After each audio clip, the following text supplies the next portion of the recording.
Tēnā koutou katoa. Welcome to our guests, welcome councillors, and welcome to staff. Nau mai, haere mai, hoki mai, ki te hui whakamutunga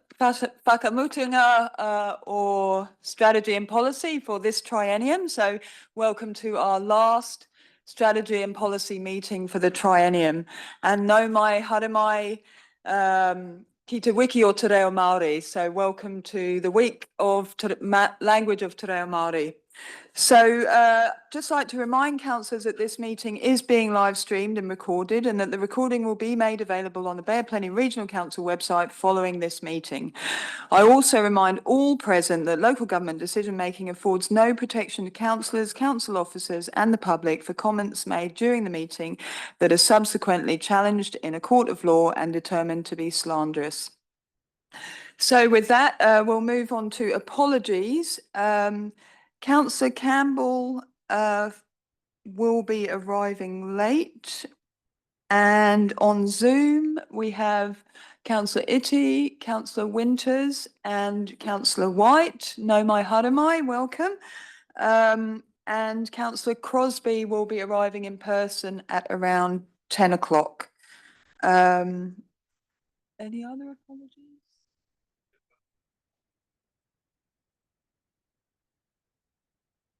Okay. He asked me to give his apology.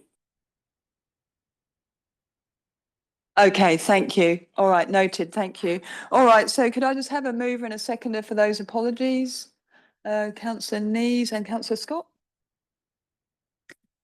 So public forum, there is no public forum. There are no items not on the agenda. The order of business hasn't changed.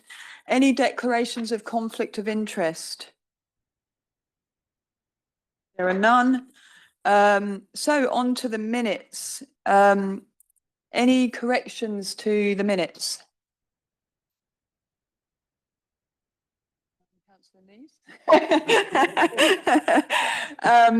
Okay, so can I please have a mover and seconder for the minutes? Councillor Thurston and Councillor Shirley. All right, so a very warm welcome to you, Alistair. I understand you're in China right now and it's about 5 in the morning. So if you can turn your video on. Welcome to Alistair Jones. So he's going to be presenting this morning on the New Zealand, let me get this right, the name of it. New Zealand Institute of Marine Futures. We had a bit of a discussion about whether it's the New Zealand Marine Studies Institute or the New Zealand Institute of Marine Futures, which I think is the correct one. Am I right? It's the New Zealand Institute for Marine Futures. For Marine Futures. For Marine Futures. Okay. We had a lot of debate about that ourselves, actually. So I think great. That's wrong. So I'm not alone. That's good.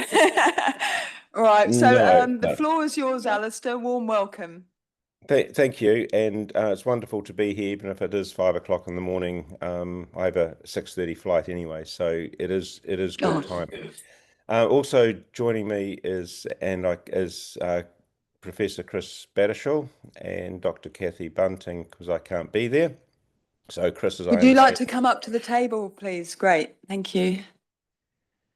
And as you know, Chris has an agenda item later on, and Kathy Bunting is leading the external engagement work in science for us and has a global reputation for that. So we're very fortunate to have two key leaders in the marine space and in the science education space with you today, and they can answer questions if I have to bail out. But what I wanted to, you've got the presentation there, was sent through. Yeah, we're just getting it up on the screen. Yeah, I didn't want to try and share my screen from China. I thought that would be on my technical capabilities. Oh. We don't want them taking all our ideas either. Well, I'm trying to work on secure environments. So anyway, so you've seen that the kelp farm previously. So if we go through to just the next slide to remind people from when we talked, thank you. This is the 7,000 square meters down at Marine Park, which is obviously creates fairly strong support, and also there's the little bit of objections as well. Sorry about that. It is 5.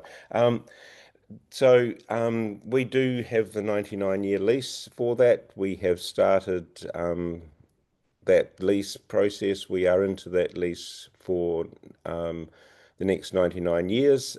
We've got 98 years to go at the moment. So under that lease agreement, we had to submit to the Tauranga City Council some concept plans. We had to engage with iwi. We had to consider water outtake, water intake, the design, and ensure that we were compliant. So one of the key things we've tried to do, which is globally unique, is to really look at the way we can combine marine science, which is what we have been doing. We're doing this in a port setting, which is globally unique as well. Most marine research facilities are in the open ocean or close to the open ocean, such as Lee in Auckland. This is inside a working port. We've also tried, if we go to the next slide, probably summarizes it more succinctly. We've really tried to pull something we believe is unique globally. So when Kathy and I and Chris have been talking about this, Kathy and I went to the US to look at the way in which marine research facilities had worked with equivalent of regional councils and their city councils, environmental protection agencies. And what was interesting is all the marine centres had research facilities were quite distinct and separate from any of the marine public environment. So if you went to a famous place like Monterey, as many people will know, very large and famous marine public marine space, they work with Stanford, but you wouldn't actually know it. If you go to the University of San Diego, they have Scripps, but then up on the hill, they have a marine public space. So everything is separate.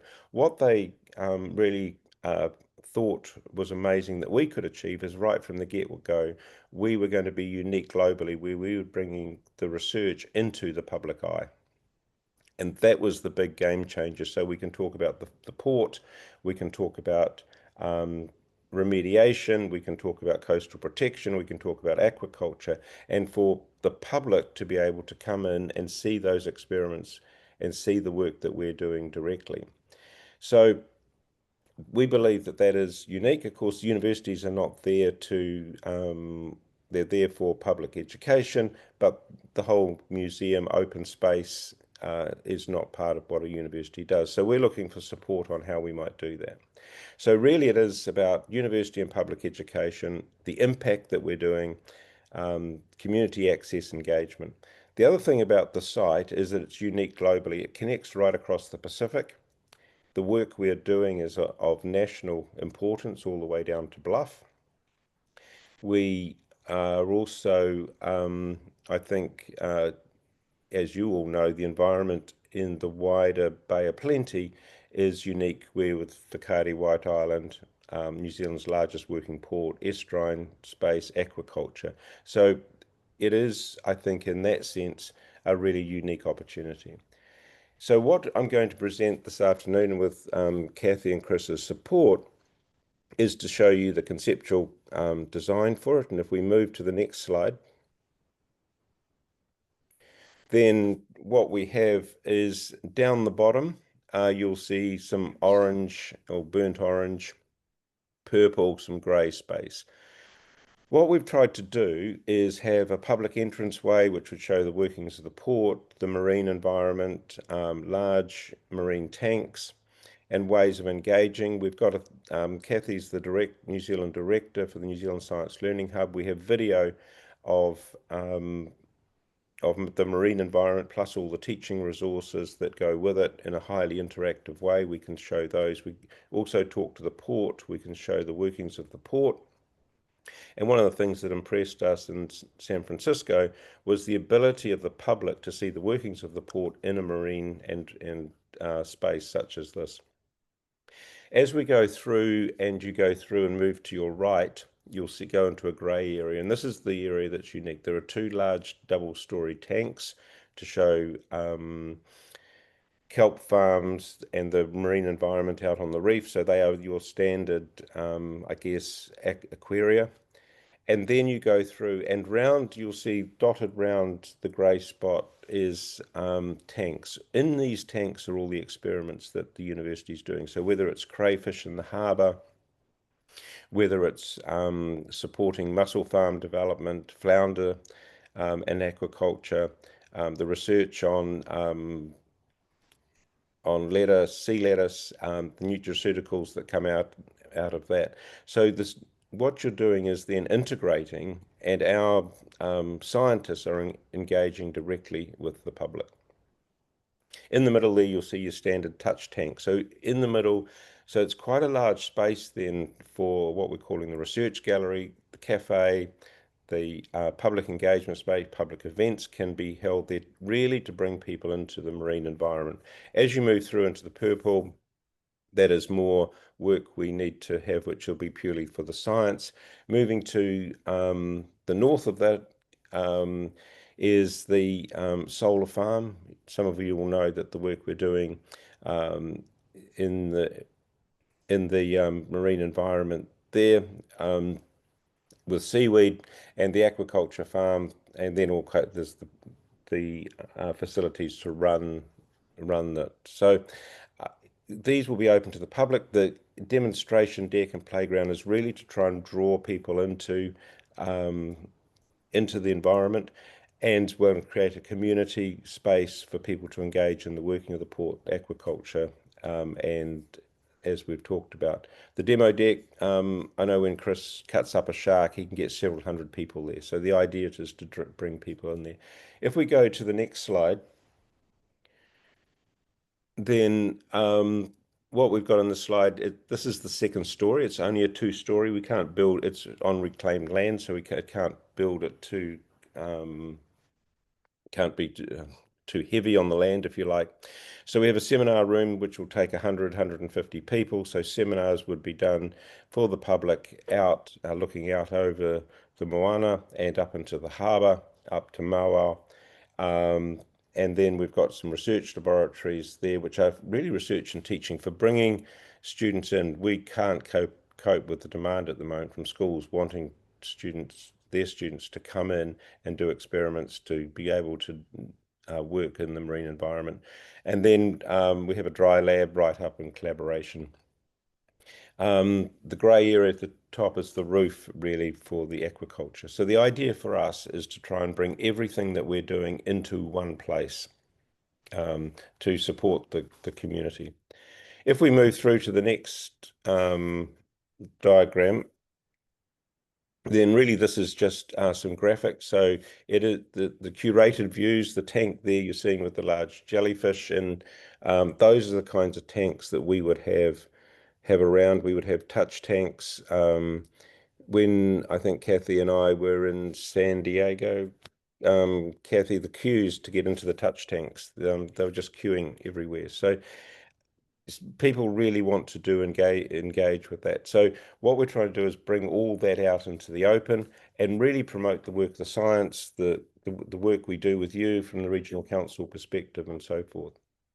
If we move to the slide on the entry lobby, then that gives you a sense of what it would look like coming in, a small pop-up cafe that would run, plus the standard tanks. We've talked about the screens and the videos that we can put up. One of the interesting things that we saw was the large TV screens and rich graphics of showing the sea environment as well, and those would be in that open area. As we go through to the next slide, then that is what the research gallery would look like. On your left, you see a robotics double-story tank. To the back, you see the kelp farm.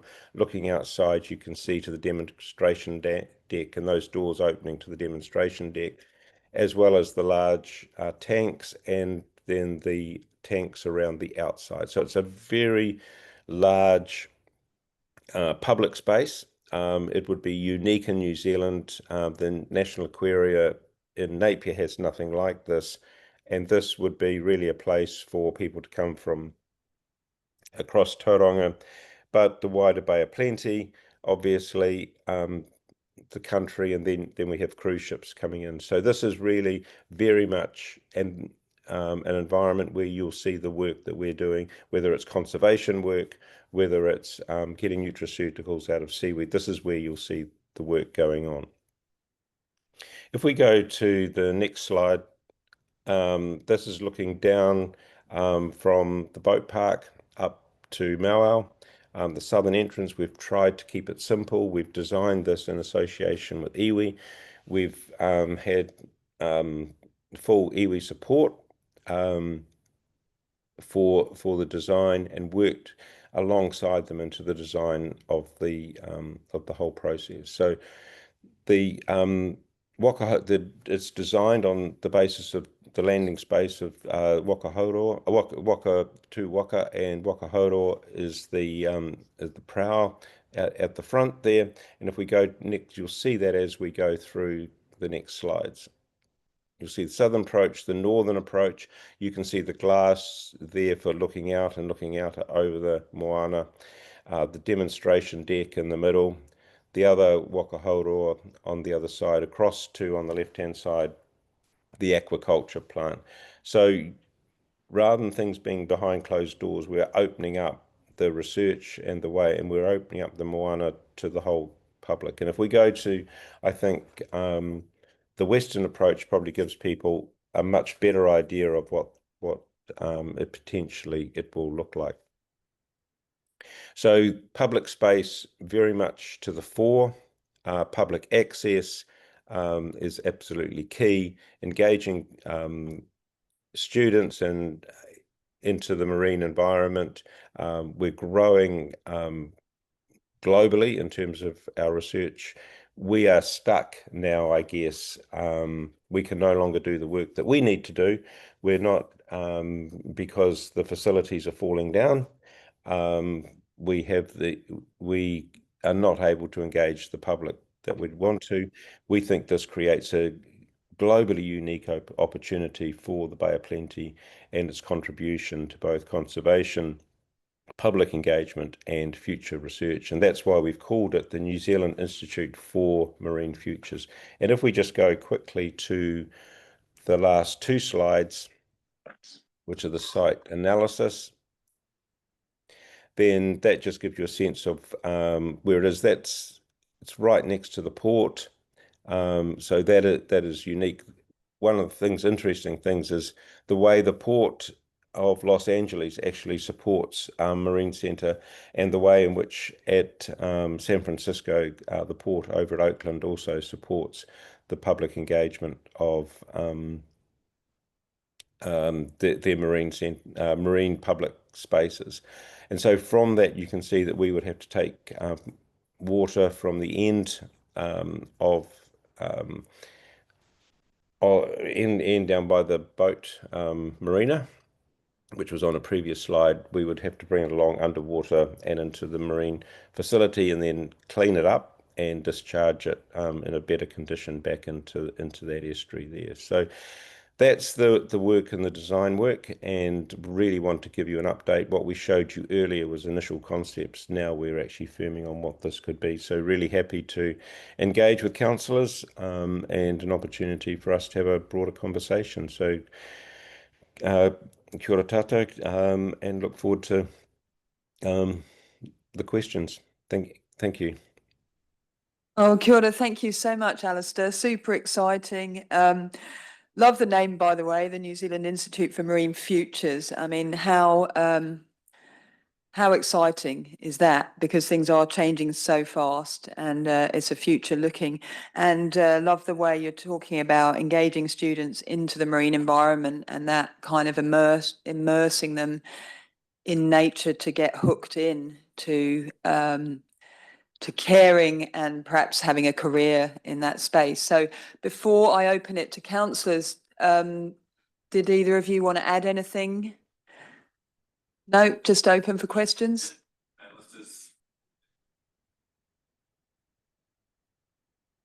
Just pop your mic on for those on Zoom. Thanks. Yeah, there's no other institute like this in the world that so harmoniously allows public to see what's going on, because in that main gallery, you would have seen the circlet of aquaria. In behind there, the students, people coming in, would see the scientists on the other side doing their manipulations. So there'll be constant change, experiments coming and going, and they'll be able to track them through time, see them, warts and all, should I say, but it's going to be very real. Absolutely fantastic. And I suppose that might even bring back the trust with science, you know, how things are going. So, but great. Okay, open to councillors. Councillor von Daddelson. Yeah, thank you. Thank you, Alistair, for such a clear articulation of the concept. You know, you've got my support on this. This is fantastic. It's actually part of our core business, the work of within our oceans, and we're so lucky to have Chris as a world expert in this field. Can you give me an idea of timelines for construction and opening? Sure.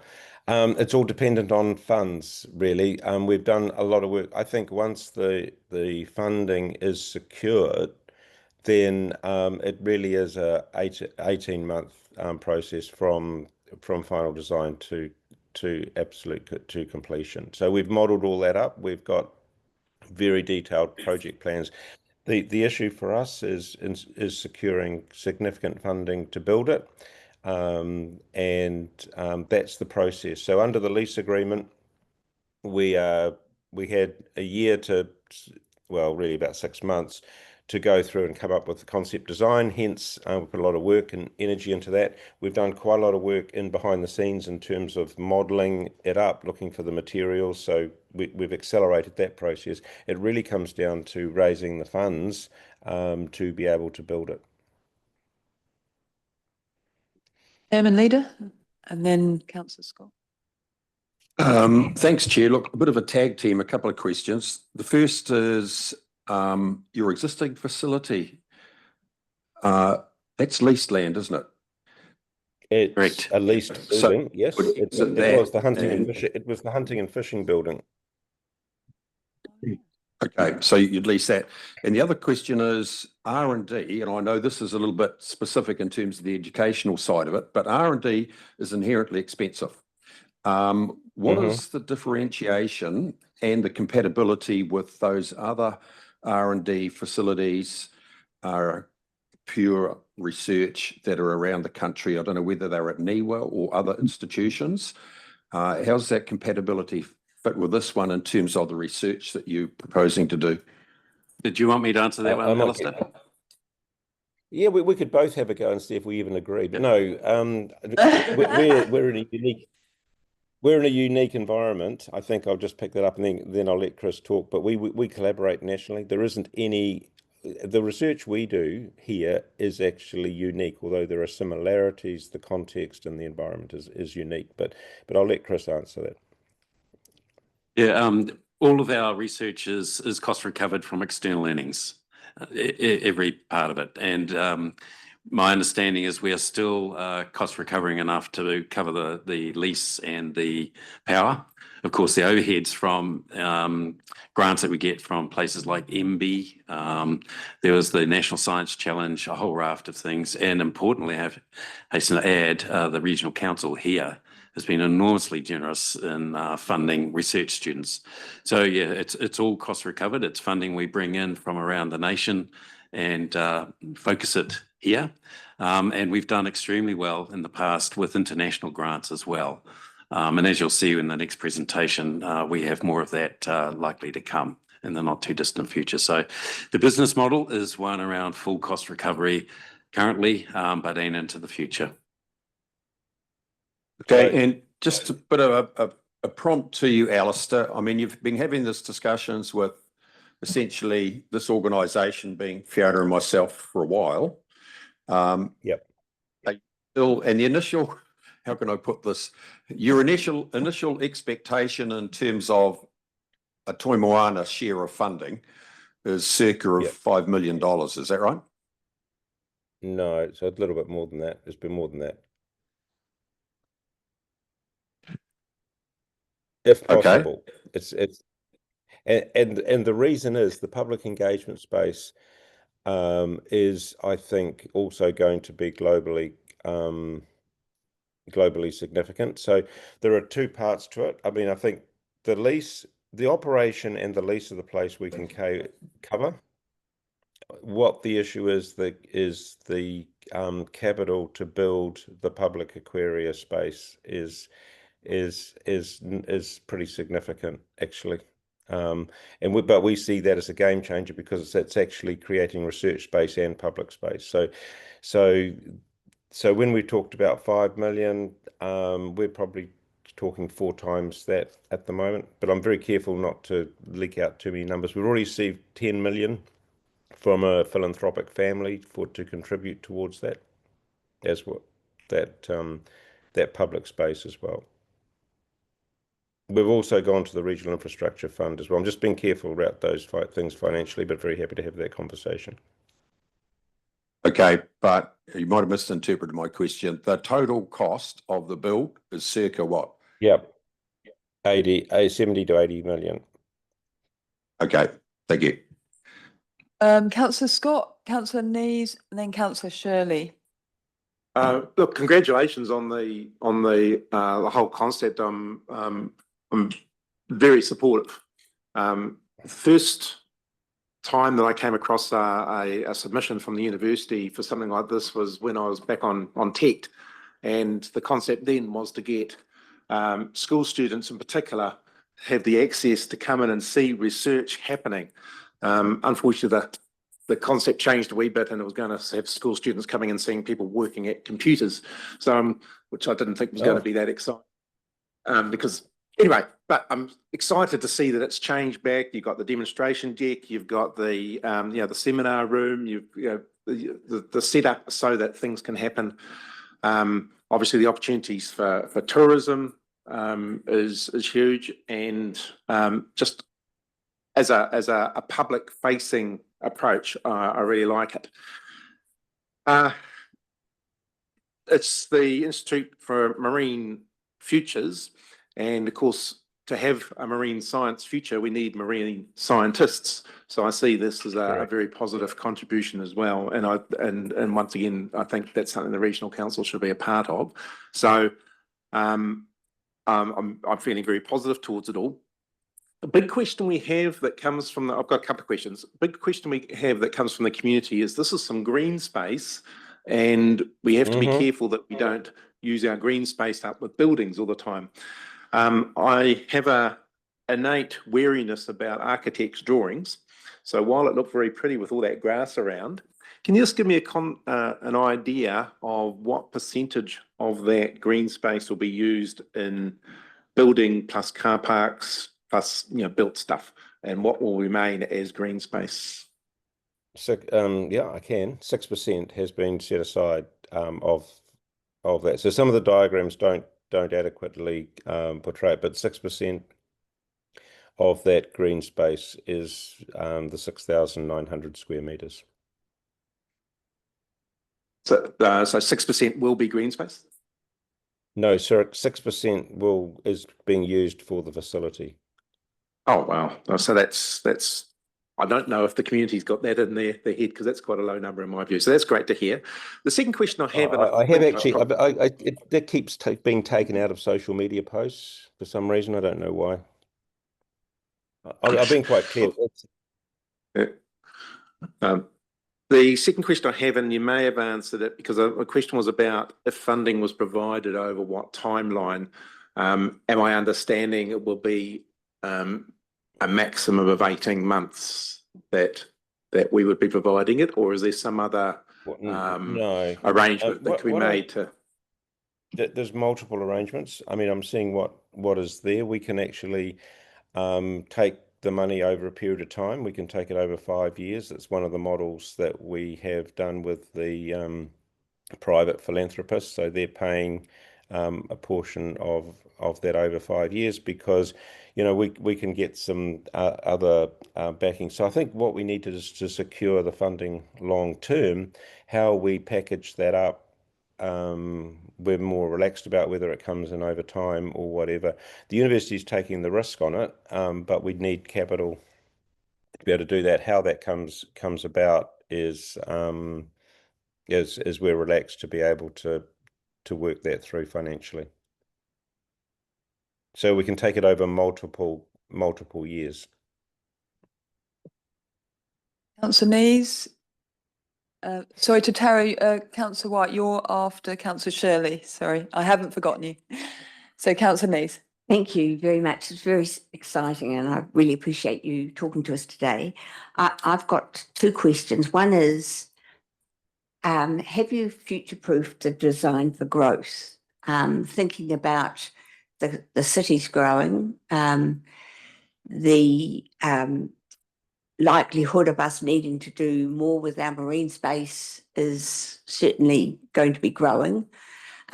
So have you got plans for how it could be extended or future-proofed for growth? Very good question. I'm already struggling, you know, to on that space already, Jane, not by trying to take too much. What we have left in place though is we've tried to maximize that space for the real front-facing activity. So what we're doing is then using the other leased land and the other Tauranga City land very much around to store our boats, to store other equipment, so that the focus on this site is geared for expansion, because then we would continue to, so rather than putting boats, trucks, containers all on this site, we're actually going to use those and store those off sites just down the road. So we can't obviously expand where we might be a change in the in TCC, but we've tried to maximize it on that site to future-proof it. We've also, for when we're doing in-field things, we've got great ways of taking our research containers out and putting them out into other places, as well as, of course, we've got our investment in the CBD campus, which is only a 3-minute drive, 10-minute bike away. So we really have thought about how we expand, because completely agree with you that it's really important, because people get locked into what they are now, and so we're looking at how we continue to expand that. We've also put 2 teaching and research laboratories in there. We probably only need 1 for the moment, but we're looking for that to expand as well in terms of that public facing, increased number of tertiary students, but increased number of students from around the country coming to be taught and engage here as well. So we've tried to balance the growth, and we've tried to balance that on the particular site that we have. So very, very good question. Thank you. My other question is around your water intake, which is up at the other end of the marina. Excuse me. Is there an engine type mechanism that is actually sucking the water through into the pipes that will run through to the marine centre? And is that buried in the ocean floor, or is it above the floor? I'm just struggling to understand the mechanism, just thinking of all of the boat activity there. Yeah.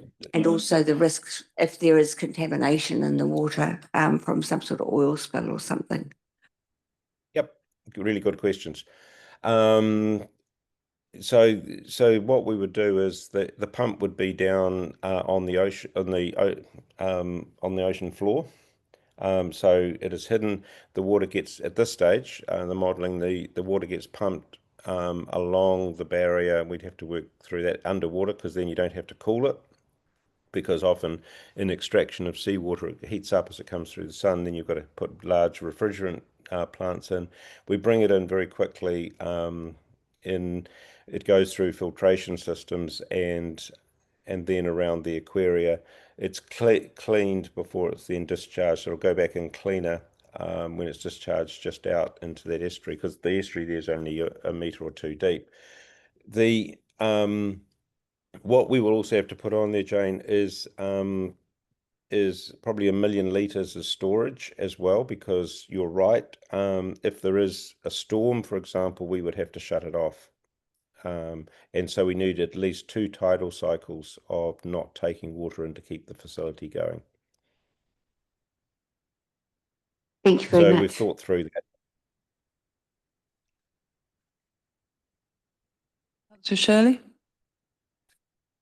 Thank you, Chair, and thanks, Alistair and Chris and Kathy. That's it's hard not to be very supportive of this conceptually. It's exciting, it's needed, fantastic conceptually, but I've got to put my hard-nosed hat on just to ask some questions, and that is the potential for sort of project creep, project management. How's that going to go?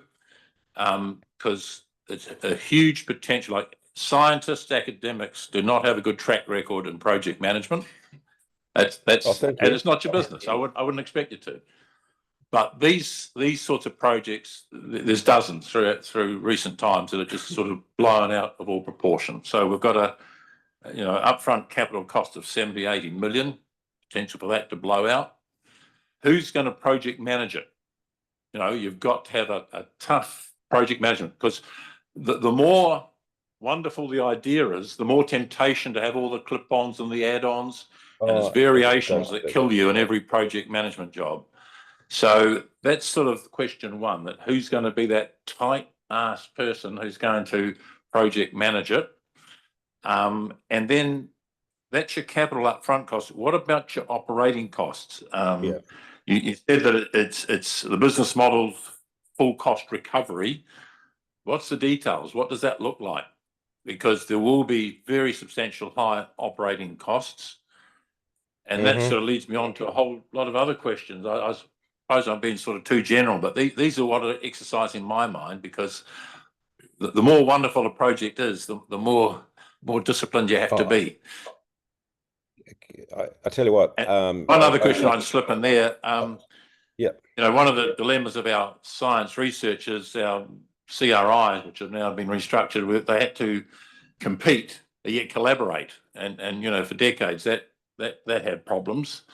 Now that we've got Earth Sciences with NIWA and GNS sort of been melded in together, what's the involvement relationship there? Because this has got of national importance, what you're talking about here. And people like Cawthron, are they involved? Is it standalone competing, or is it collaborative? Because New Zealand only has so many dollars for this sort of work, and it'd be wonderful to make it that world-class amenity that it could be. But that won't happen in that sort of competitive model with places like Cawthron and iwi and its derivatives. So that I'm just venting my concerns, I guess, at this stage, because it's a fantastic concept. Look, your concerns are our concerns. We've I've taken projects, 300 million more projects through. We bought the Tauranga campus, which the regional council was a major contributor to. We bought that in ahead of time and on budget.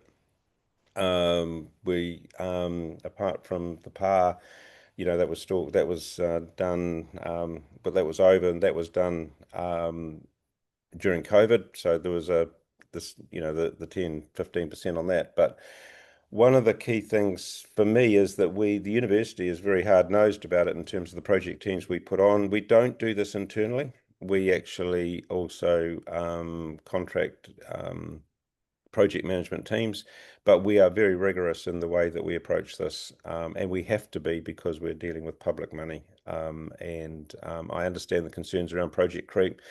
I've capped this project, if you like. It has to work within this cap. We can't have it going beyond that. We've worked with the architects. Everybody would actually put an extra everything, you know, something exciting as this. Everybody wants a little bit of this and a little bit of that. We have to be very disciplined around that.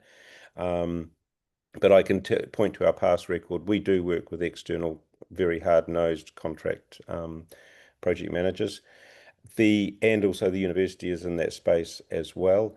I think in terms of collaboration, Chris can talk about that. We collaborate with nearly all those entities that you've talked about. We think part of our problem is that we haven't been able to collaborate in the space that we've needed to because of the lack of physical resources. If you look at Niwa, they've got their aquaculture up north. You've got Ngāi Tahu with their work at Bluff. We actually are involved in a lot of those things, but the ability to create a national centre of excellence, we think this is a really good opportunity, and in the current funding environment, to provide some real efficiencies. The notion of having it in a port is also, I think, globally unique as well. So we are being very deliberate. If you look at most of our research projects, and Chris will talk when he talks in a few minutes to you, are actually collaborative on a national basis. We're not as competitive as as some of the people make us out. As you say, there's only limited dollars. We obviously we're going through a bit of a change to PROs from CRIs, and that will include some change, but have worked very effectively with Crawthorne as well. So I can assure you that we have a collaborative approach. We need an infrastructure to deliver that wider collaboration. Chair, if I could just give Councillor Shirley some comfort, because the questions you asked have been asked before, as Alistair said, in terms of the university. The first forecast we got in terms of the university build had a timeline that essentially they cut 12 months off that in terms of the construction profile, as well as it was delivered on budget. And I think at the time you had Sir Paul Adams on the council in Waikato University. Correct. So Yep. he was clearly running shotgun over that particular project, but they have delivered in the past, which was comforting. Just a follow-up question, Chair. Sort of a national vision here for a centre of excellence at a national, if not international level. Are those other parties that we talked about, your collaborators, your competitors in this field, do they share the vision and do they support this being the centre of excellence? Or do they all aspire to their own centre of excellence? Well, a bit of both. I think one of the unique things talking to Auckland, University of Auckland at Lee does it. Lee can't do the work we're doing. They don't have a Picardy White Island to look at global warming. They are very much a marine protection environment, so there would be collaboration already there. So when we've talked to people are very excited about what we're proposing. We're also seeking money from the Regional Infrastructure Fund, and the reason for that is because it's of national significance. We have very little way of science structural investment in this country, so that's the role that we're playing in this, and we do have good buy-in from the other CRIs as they were. It's a differentiator here as well. The work we're doing in aquaculture is huge. I mean, you know, if that's going to be 3% of GDP, the opportunities here are massive, and there isn't another one like it in the country. Yeah, I can add to that through the chair. Fantastic questions. We've been externally competitive in a very tough game since 2011 when we started. We've punched well above our weight, and as you'll see in the next talk, we're doing better and better as we go on. We do collaborate with all of those partners. Some of them might try and steal in lunch at times, but we've done okay, and indeed we have talked to Cawthron quite a lot. They don't have a northern footprint yet. Strategically, they need one. And so there's discussions around that. Alistair mentioned aquaculture. By 2030, there will be about 20,000 hectares of open ocean aquaculture out here. So the Bay of Plenty, the Monatoi, will very soon be the aquaculture region for the country. And not only in the more traditional species, mussels, salmon and oysters, but particularly in seaweeds that's growing enormously quickly, not only for food, but for high value bioproducts and things. And I'll talk about that quite quickly in the next talk too. There's one interesting thing. Now is exactly the right time to do this. Because things have fallen into our laps to some extent with the move of CRIs into these PROs. NIWA is now part of Earth Sciences, as you well know. Their mandate is moving more and more offshore. They don't have an aquaculture research facility anymore. They're selling off the Ruakaka facility into private hands for kingfish. So there's a massive space there. And as mentioned, Cawthron Institute need a northern footprint, so we would constitute that. The International Centre, which is where the name comes from, is enormously important because there's a huge amount of international interest in this region because of White Island, and I'll discuss that soon. And the other universities have left the space open for us, interestingly. University of Canterbury doesn't do any marine research to speak of now. They're all actually up here. Otago is focused mainly on the Southern Ocean. In Auckland, as Alistair said, looking mainly at marine protected area type research. So the combination of work we do, which is integrated environmental plus future looking blue economic opportunities, is unique in the country, and this would be the host for all of that. Yeah, and that is the potential for iwi engagement at scale, given the interest and development in aquaculture, and with the settlement agreements, whatever, iwi are looking to invest at scale. I'm sure you're having those discussions, but I would have thought a project like this was tailor-made for significant involvement and contribution from iwi. That's exactly right. And we can't move fast enough to accommodate that already, and you'll see it shortly. There's a facility out at Rakokiri, which is designed for scale-up and commercialisation of value to Te Whānau a Apanui. All sorts of projects there. And then on Matakana Island, there's already a pilot plant for looking at new species finfish aquaculture from our scientists. So this would be the hub for the high end, and then it would radiate out to larger scale commercial prospects. It's just interesting now that all three iwi for Tauranga Moana have approached us, and the port company is very interested in supporting this for aquaculture in the Tauranga region. So once again, this is very, very timely. As I say, we cannot move fast enough to get this facility up and running so we can service that. Councillor White. Tēnā koe te temana, a moto mihi whakatimatanga I roto te reo Māori I raro te korowai o te wiki o te reo Māori. Kei te pihi atu ki a koe.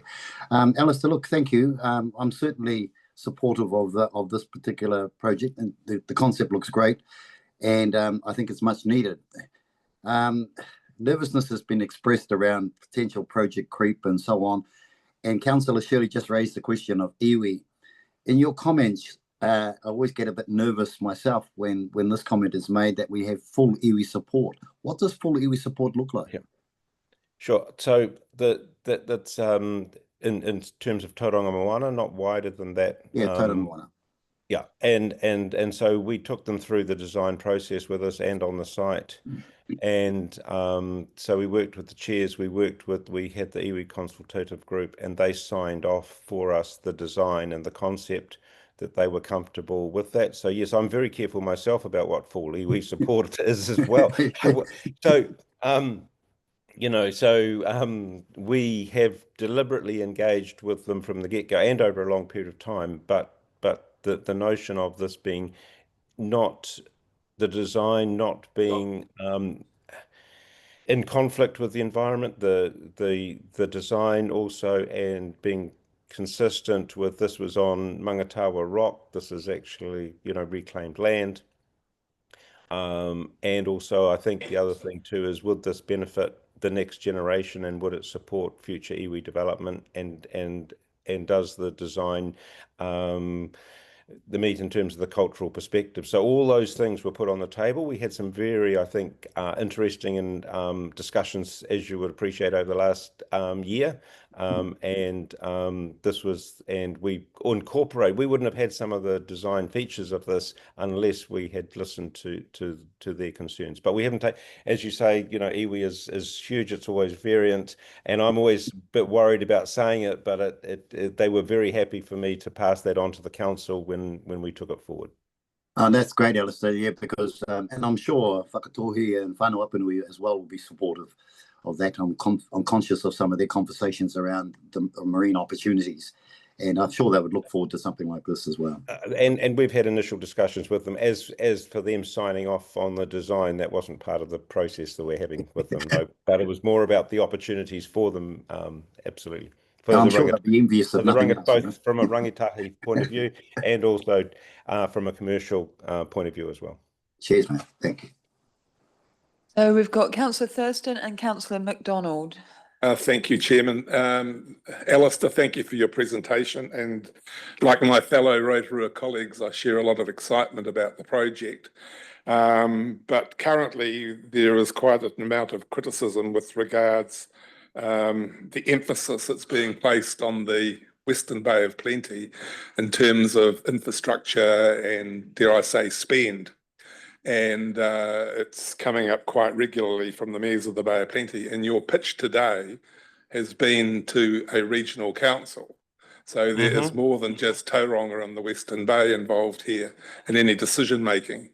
So if the mayors of the Bay of Plenty were sitting here today, what sales pitch would you give to them today in terms of engendering excitement amongst them to get their backsides in behind this project and be fully supportive?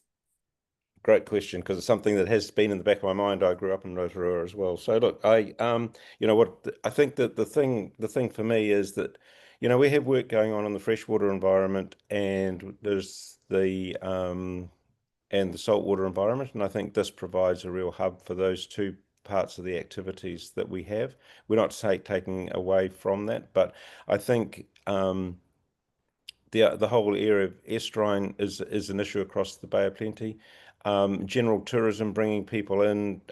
Look, I think there's huge opportunity, both you know, from Rotorua perspective, as well as, you know, down the coast. So I appreciate the question, and it's something that is in the back of our minds. And yes, I can see in terms of the Western Bay, but we see this actually as a whole of Bay of Plenty initiative, and the contribution that we can make to teaching and learning across into the wider Bay of Plenty has always been part of what we do. And I think that's also true for the way we've thought about the Tauranga campus as well. It's not just there for Tauranga, it's there for the wider Bay. So we see this as being for the Bay, but it's also for the country. It just happens to be sited here, but it also, I think, contributes to research, development and education across the region. Councillor McDonald. Kia ora, Alistair, and Chris and the team. I share the same sentiments really as everybody that's been put to the table, and I applaud the work that you're doing in your space, albeit you've still got some ways to go in regards to funding, which I would be happy to join in with councillors here of how we support that.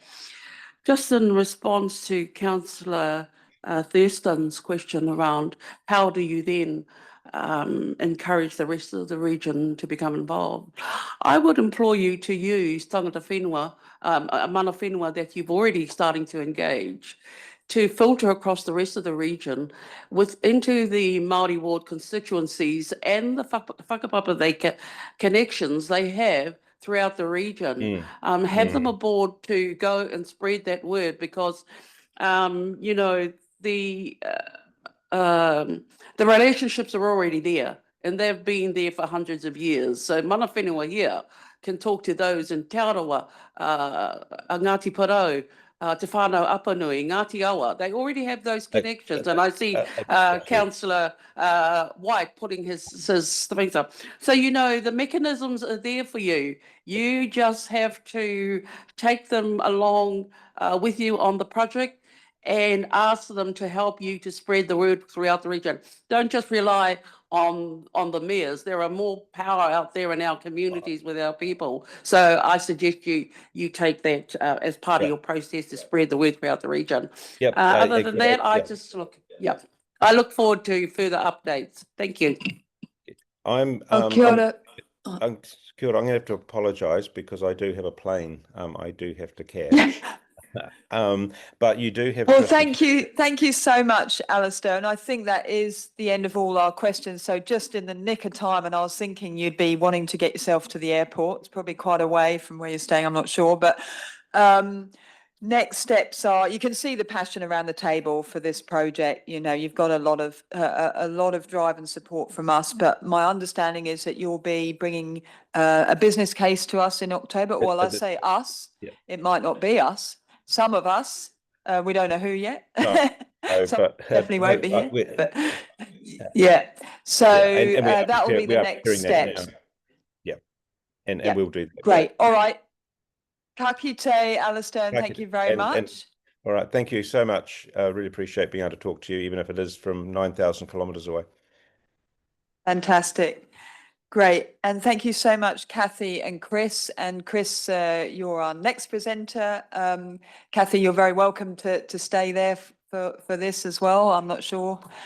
And we also have Kirsty McGregor on Zoom, do we? As well. Oh, for question. Okay, that's fine. Okay, so Chris, you're updating us on future strategic research plans and some of what's been going on as well. So over to you. The floor's yours. Kia ora tātou. Thanks so much for inviting me to speak to you today. None of what you're about to see could or would have happened without the Regional Council's support.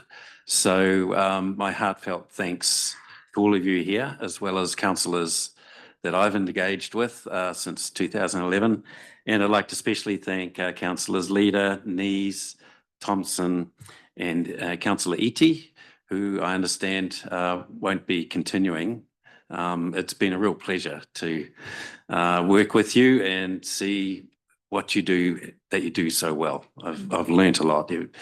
You've all been mentors, I have to say, since I've been here back in Tauranga, Aotearoa. So what I've been asked to do is provide a little bit of an overview of really what's happened. I've tried to focus it on really the last few years, but there's a couple of things which are relevant that we'll draw through to the new triennium. There's a lot of slides in here, sorry, but I'll go really quickly. They're more just for visual stimuli so that I can remember what we've done. And it's not covering everything, I hasten to add. So in this, we're going to really be covering everything from the estuaries into the wider Moana Toi, and everything from the lowly sponges up to what we're realizing now is a shift in the dynamic in the marine estate with climate change, where we're getting things like these white sharks. This was only in about 3 meters of water, just south of Bowen Town. And we think she's left a few babies in the harbour as well. Anyway, that's another story. Everything we do, absolutely everything, is what the Rahira here would coin as mataranga science. It's mataranga-led science. It's seamless. And it's everything from looking at the state of the moana, looking at mechanisms by which we can enhance the resilience of both the estuaries, that coastal connection, and then into the wider coast. And then, of course, in doing all of that, bringing rangatahi along with us and growing our future leaders.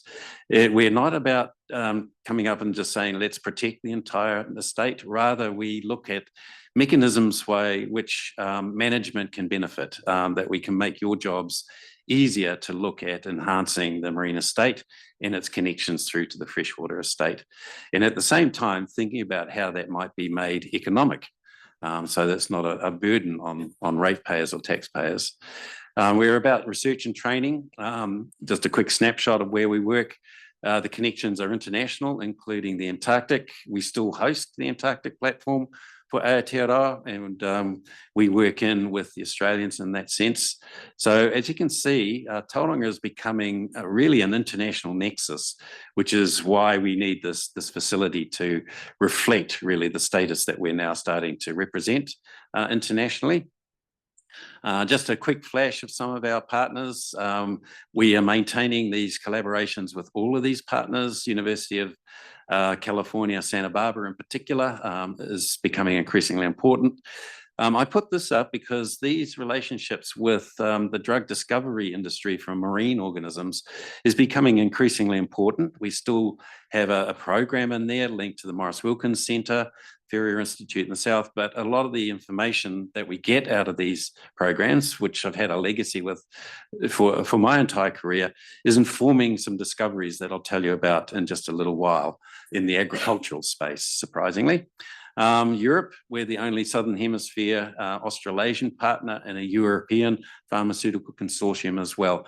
So all of this is bringing focus, international focus across a broad spectrum of, in this case, marine biotechnology, biosciences to this country. And then very important relationships with China and Australia, and particularly with our sister city in Yantai. They host the largest international seaweed research centre in the world, of course, and we have very close collaborations with them. So that allows us to bid into all sorts of interesting international areas for those very valuable dollars that we will need to run the science plus also the centre. This is what we are now looking like in Tauranga from really not a heck of a lot that happened back in 2011. We had a relationship with Toi Hamai, but it didn't really include any of the marine components. We now run a full Bachelor of Marine Science with a major. We run a Bachelor of Climate Change Science, and we have degrees in aquaculture as well. And you can do those 100% here in Tauranga. And we have a lot of internship programs. As you'll see, our MSc and PhD, the postgraduate research program, is enormous. And we've started this year, we had the first visitation from students from the University of California, Santa Barbara, in a program in around marine spatial planning. So these are all now becoming international programs. And on the right-hand side is the field that we're covering, everything from aquaculture, genetics to marine spatial planning and environmental research. This is the rise of both students and staff. These are postgraduate students. Staff is in the red line there. It's dipped a little bit. The university did struggle through COVID, as everyone has, and it didn't quite recover quickly enough, so we lost a few staff members.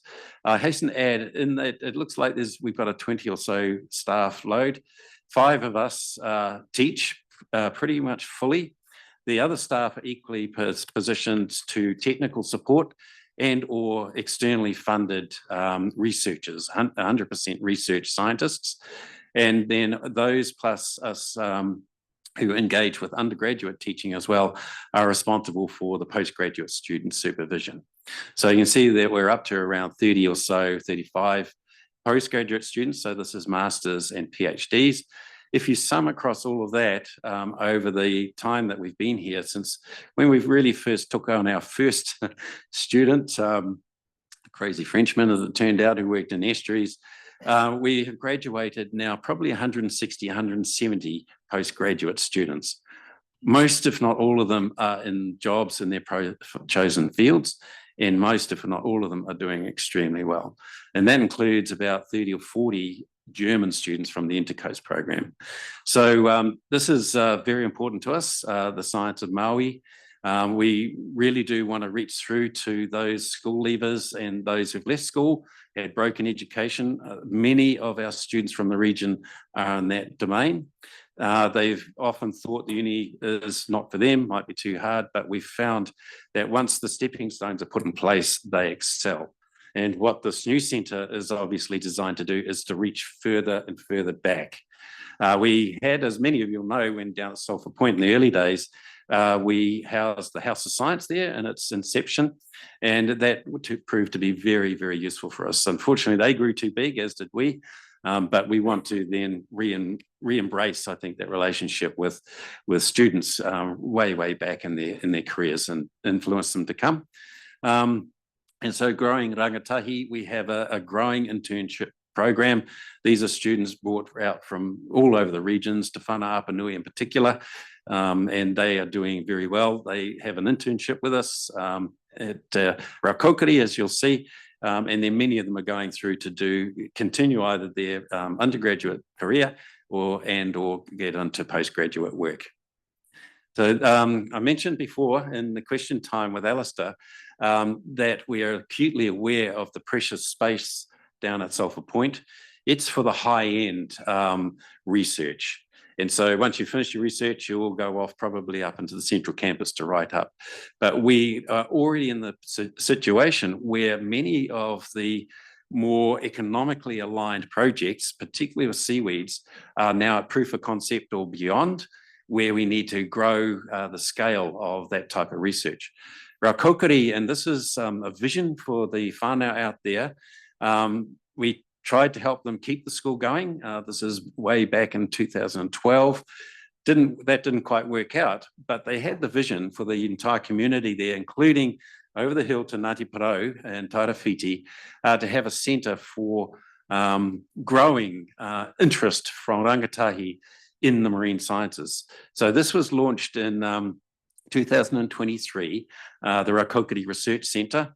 We are signing a new MOU with them very shortly, and already there is funding, and I'll talk about that right at the end, to position a lot of the larger scale seaweed experiments out there, which will become commercial. We have a similar setup thanks to Ngāti Pūkenga, Ngaiterangi, Ngāti Ranganui on Matakana Island, and then another satellite centre is in the early stages of growth at Whakatane and Opotiki, linked with open ocean aquaculture out there. So you can sort of see there's a hub and spoke model developing here where we have these other entities for larger scale work. So this is just a few images. There are aquaria out there. We had 4 interns, which many of them have now come into the university system. And this is from the opening that we had the blessing at. So just quickly looking at some of the research that we've done over the last few years in particular, this is really the big ask: how to accommodate all users, particularly in Tauranga Moana, while maintaining a healthy ecosystem. Just a few flashbacks to when we had the Intercoast program with the University of Bremen, Marham, with some sophisticated gear. We're still mining this information when we're presenting as expert witnesses in the cases, the environmental cases for the Port of Tauranga for its extended dredging campaign. So that work has been invaluable. And in more recent years, we've added to all of that through contestably won programs, both from MB, quite large ones, over about 10 years, as well as National Science Challenge funding. So we have a very strong understanding of the ecology of the harbour systems, how healthy it is, where the shellfish are, how they relate to water quality in and around the regions, excuse me. And then a program also, and this is led by the Regional Council and your scientists, Josie Crawshaw and colleagues, that we link into, excuse me, talking too fast, on seagrass and monitoring the state of play of seagrass. Now, it's interesting here that the seagrass does come and go quite extensively. We now have a good understanding what the pressures are on seagrass blooms and their demise. And we have good numbers on the state of wildfowl grazing and the like. We will have a new student actually starting pretty quickly who's interested in swans. Better. The RENA monitoring continues. Just to give you a break with your cough, does anyone got any questions in the room? So far. No, you just got to keep on trucking. I'll plow on. I think we're both suffering from incipient flus. So the RENA monitoring continues, and it's looking at the legacy impacts. This is now linked into a broad program, once again, very much in the interest and sponsored by the Regional Council, having a look at the Motiti Protected Areas program.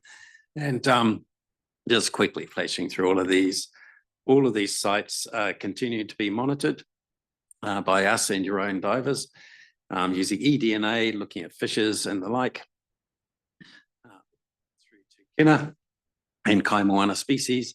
The story is, in a nutshell, that a lot of the contaminants that were of issue are now at a point where they're marginally detectable, which is really good, particularly copper. And then the tin, tributyl tin, is also now at a point where it's barely detectable, which is really good news. The recovery of that reef has been quite phenomenal and probably aided by the protection status as well. We're able to look at the entire ecology of this region using some, excuse me, quite sophisticated techniques involving eDNA studies and stable isotopes as well. And I'll talk about the significance of that later. Back into Tauranga Moana, these issues from the environmental hearing really gave us a signal on where we should focus. We need to have a much better cultural assessment of the harbour. We need to look at the connectivity of the harbour between the land and the sea. We need to understand what ecological corridors are going to be like and how they can function. Thinking about Kaimoana beds, particularly Te Paritaha, and also assess the cumulative impacts. So these were our instructions really for guiding probably what's coming up in the next triennium. And as you'll see, we'll be focusing on that with the collected areas of PhD scholars and researchers, two of those funded by the Port Company and yourselves. Let's move on to the next one. So we were commissioned by the Port Company in 2020 to have a look at the state of health of the harbour, looking at diversity of Kaimoana, fish diversity, metals and the like. And that research largely continues.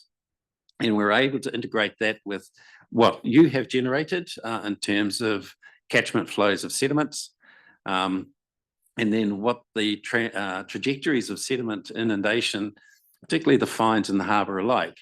And it was pleasing to note that in many areas, sedimentation from the catchments is actually getting less. It's improving. And we're starting to see a shift in the Kaimoana species in response to that.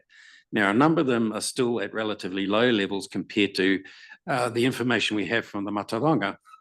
But you can see Pipi there are starting to respond reasonably positively. So Cane Taiapa, as I'll mention a little bit later, is now focusing in on that fully to have a look at those trajectories. We're part of a unique initiative that you will know about, the TMBC. This is a New Zealand, and if not international first. It's now being mapped into Taranaki. So being supported by the port over there, Ministry of Primary Industries funding. We're a core and foundation member of the TMBC, and this is looking at biosecurity issues for Tauranga Moana, both on land and in the sea. That's our role as the Marine. As part of that, I've been part of a working team looking at on-farm biosecurity, looking at the future growth, which will be massive in this region in offshore and onshore aquaculture, but making sure the biosecurity elements are well taken care of well before the growth. This is the first time thinking about biosecurity before you actually have farms in the water. Pretty important. And then, of course, we know the Regional Council is enormously concerned with Calliope. And I've been invited to be part of a task force to have a look at how to mitigate Calliope. As part of that, and also at the invitation of Northland and Hauraki Gulf Iwi collectives, Kura Pulberg and I were invited to be part of a business planning exercise to look at mitigation of Calliope in particular. And this is the review that we did, and it's highly relevant to this region's marine economy. So 2017, nationally, the revenue from marine activities is 3.8 billion per year. The value of the coastal environment from Cape Reinga to East Cape, which is largely the area that we're active in, is actually 66 billion. It's enormous. Okay, so this is the value of it in terms of natural resources. And then I've added in there the biomarine economy, which is relevant to some of the other work that we're doing, is well worth over 200 US billion per year. So these are drugs, energy, but also bioreagents, and we're well in that space. Our philosophy there is if we can develop novel agrochemicals in particular to enhance or alleviate some of the issues on land, because of course everything flows down to the sea, we're solving some of the marine problems at the same time and coming up with significant economic opportunity for the region. So that's what that's about. So quickly flash through this. This is just some work that we did looking at the likelihood that Kalepa would get here and when. The modelling suggests it should be here already, but it isn't. And we know that actually as of last week, if you go around the beaches after storms, you'll find fragments of it if it's there. Also, the eDNA trials have suggested it's not here yet, which is interesting. So there's a disconnect because of course it is at the Mercury Islands. And so we've done some modelling on its rate of spread, and this can give us some clues as to how to mitigate it if it does get here. The problem with Kalepa, of course, is it's got a very complex life cycle. We know quite a bit about that because we have algal experts here, the best in the country. Once again, a centre of excellence for that sort of work. So this is all at our fingertips now. We're ready to roll and respond should there be a hint of Kalepa in the Bay of Plenty region. This is your own surveillance program. It's extremely well done, and you've already modelled where likely habitats are for its entry. And this is just part of the business plan that was presented to Treasury. It's worth about 30 million per year in activities to mitigate the further spread of Kalepa, and the Bay of Plenty region is well and truly a significant part of that business plan. We haven't heard the outcome of that yet. It's interesting that the species has some quite valuable compounds in it. And if it becomes profitable to harvest it and clear it out, there you have another solution as well. So these are the furanones, and just to give you an idea of the fucoidin market, it's worth 200 million in 2023. It's likely to be 450 million. That's US dollars in 2032. That's relevant because we are producing now these compounds in our algal scrubbing systems for cleaning up all sorts of dirty water. So it's making money out of waste, basically. So the Motiti Natural Environment Management Area, this is once again a really unique initiative of the Regional Council, and congratulations for that. It's been fantastic. This is really, in this country and certainly in the Southern Hemisphere, to my understanding, only marine archipelago that is under pretty comprehensive protection as connected areas. So this is, our program is looking at the consequences of that, both in terms of will protection work and what are the overflow benefits from things like crayfish, fishes, snapper and the like into other areas. And at iwi's request, both on Matakana Island and Makatu, we are looking at the knock-on potential effects from alternate fishing effort onto Maititi Island, given that these other areas are protected. So we're doing all of this, interestingly, as part of a large program that we've won, and I'll talk about that right at the end. But it integrates really well. It's just very timely that all of these things are coalescing, because it gives us massive synergy of outcome. When we were looking at these reef systems, we went a little bit deeper and found some amazing discoveries there. The benthic communities, that's the sponge gardens and the like, and these are enormously important for transitioning carbon up into the food chain from the seabed up into fisheries and nursery grounds. These species normally you would see up the poor nights. So this is an indication that recently you've had an intrusion of subtropical waters down here as part of a changing climate. But sadly, as fast as we're finding them, they're disappearing. And this is die-off as a consequence of Cyclone Gabrielle. So there is a very active dynamic going on in the bay, which makes it a perfect place, dare I say, as a sentinel for what's going on in the entire country's marine climate. Things are happening here. So it's a real sort of mishmash of between subtropical, cold temperate, all coming together and shifting. It is a perfect focal point for international research in this space. So at the same time, I'm giving you some pretty grim futures here, unfortunately. We have kinna wars. This black-spined kinna Long spines, it is a native species, but it's gone nuts just recently through probably warming waters. On the Australian eastern seaboard, it's eaten out all of the kelp forests between Sydney and Hobart. 100% of them are gone, and the fisheries and collapsing as a consequence. It's starting to do the same here. We were the first to discover this out towards Lawton Point. It's its furthest southern and more eastern growth ever found. Are they the So- male and the female there? They're both. No, So they're one is, two different species. That's your normal kinner at the top. yeah. And the So other it's one only is- the bottom one that is the invasive. Yes, and it's yeah. displacing the kinners. Yeah, yeah. It's called Centrostephanus or Centros. And they'll eat anything. You can eat them, but they don't taste very nice because they eat horrible sponges and things. But it's shifting the whole dynamic, because if you remove the kelp forests, you're losing all of that nursery ground, which then transcends up to fisheries and things. So it's becoming very important. So we do have a focus on the coast, not only the estuaries. We understand the estuaries pretty well, but we're moving our focus a little bit further offshore to really get the full connection. And so this is where the work that we're doing between land-sea connectivity becomes so important, looking at the effects of sediment scour cyclone damage. Just to give you an indication of what that can look like, I worked at NIWA for 10 years, many years ago, during the cyclone bowler period. These are before and after shots in Tairāwhiti, for instance.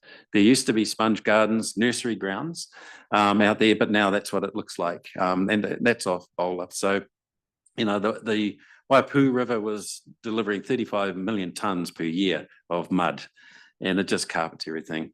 So that's the equivalent of topsoil of about 80 dairy farms every year going out a river.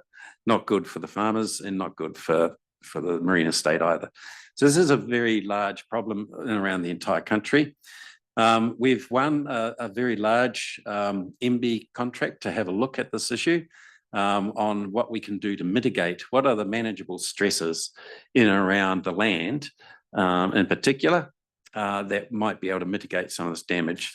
So this is immediately after Cyclone Gabrielle in our region, and you can see the mud plumes have gone all the way out past Motiti Island and are affecting those offshore highly rich and diverse mesophotic reef system. Mesophotic means sort of it's deep 50 plus meters or so, and it's where the light is starting to get a little bit dimmer. So we have a big program there, and it extends all the way around to East Cape, Cape Runaway. These are some of the images that have been sent to us from whānau out at Raukokiri in the Raukokiri River when it discharges. Now, a lot of this is coming from harvesting forestry and the slash that causes. We are now working in with Manulife, for instance. They are generally interested in looking at ways that they can modify their harvesting practice in order to alleviate this type of runoff. So we're not in the business of sort of pointing the finger and saying no. Rather, we're in the business and working with industry to see how we can do things better, more sustainably, and they have a very strong interest in doing that. So that's what a healthy reef should look like, with lots of things underneath that add to the diversity. These have all sorts of interesting chemistry, but importantly, they suck out CO2 and carbon, and they make it available for other levels of the food chain. This is what Motiti looked like immediately after Cyclone Gabrielle. And you can see that just mud occluded. It just scoured everything, smothered the bottom. And because it's darker, seaweeds can't photosynthesize. So we call it the marine dark wave. That's what it should look like. And that's what a lot of Motiti looks like now, unfortunately. So the consequences are quite significant. It breaks these food chains, which is important, particularly for species that are coming inshore, that might go into the estuaries, and indeed species like whitebait and other species that will transition, eels, tuna, that go up to the rivers. It's probably part of the reason why a lot of the fisheries are starting to collapse to some extent. And that picture there of the milky flesh snapper, we've got a technique which is kind of interesting with colleagues at the University of Otago, where you can peel back the different layers of the eyeball of fishes and go back in time. Otoliths, the herringbones, you can cut those and they've got rings on them, which are annual rings. You can correlate with what you see in the eyeball back through time. And it turns out that these milky flesh snapper have had a part when they were juveniles of their life history where they were not getting the appropriate nutrients from kelp forests. We can track it back for the species that were in estuaries and coastal areas where the kelp forests had gone, and it's creating this this physiological imbalance later in life in the fishes. So these are some of the quite sophisticated techniques that we can actually look at the history of fishes.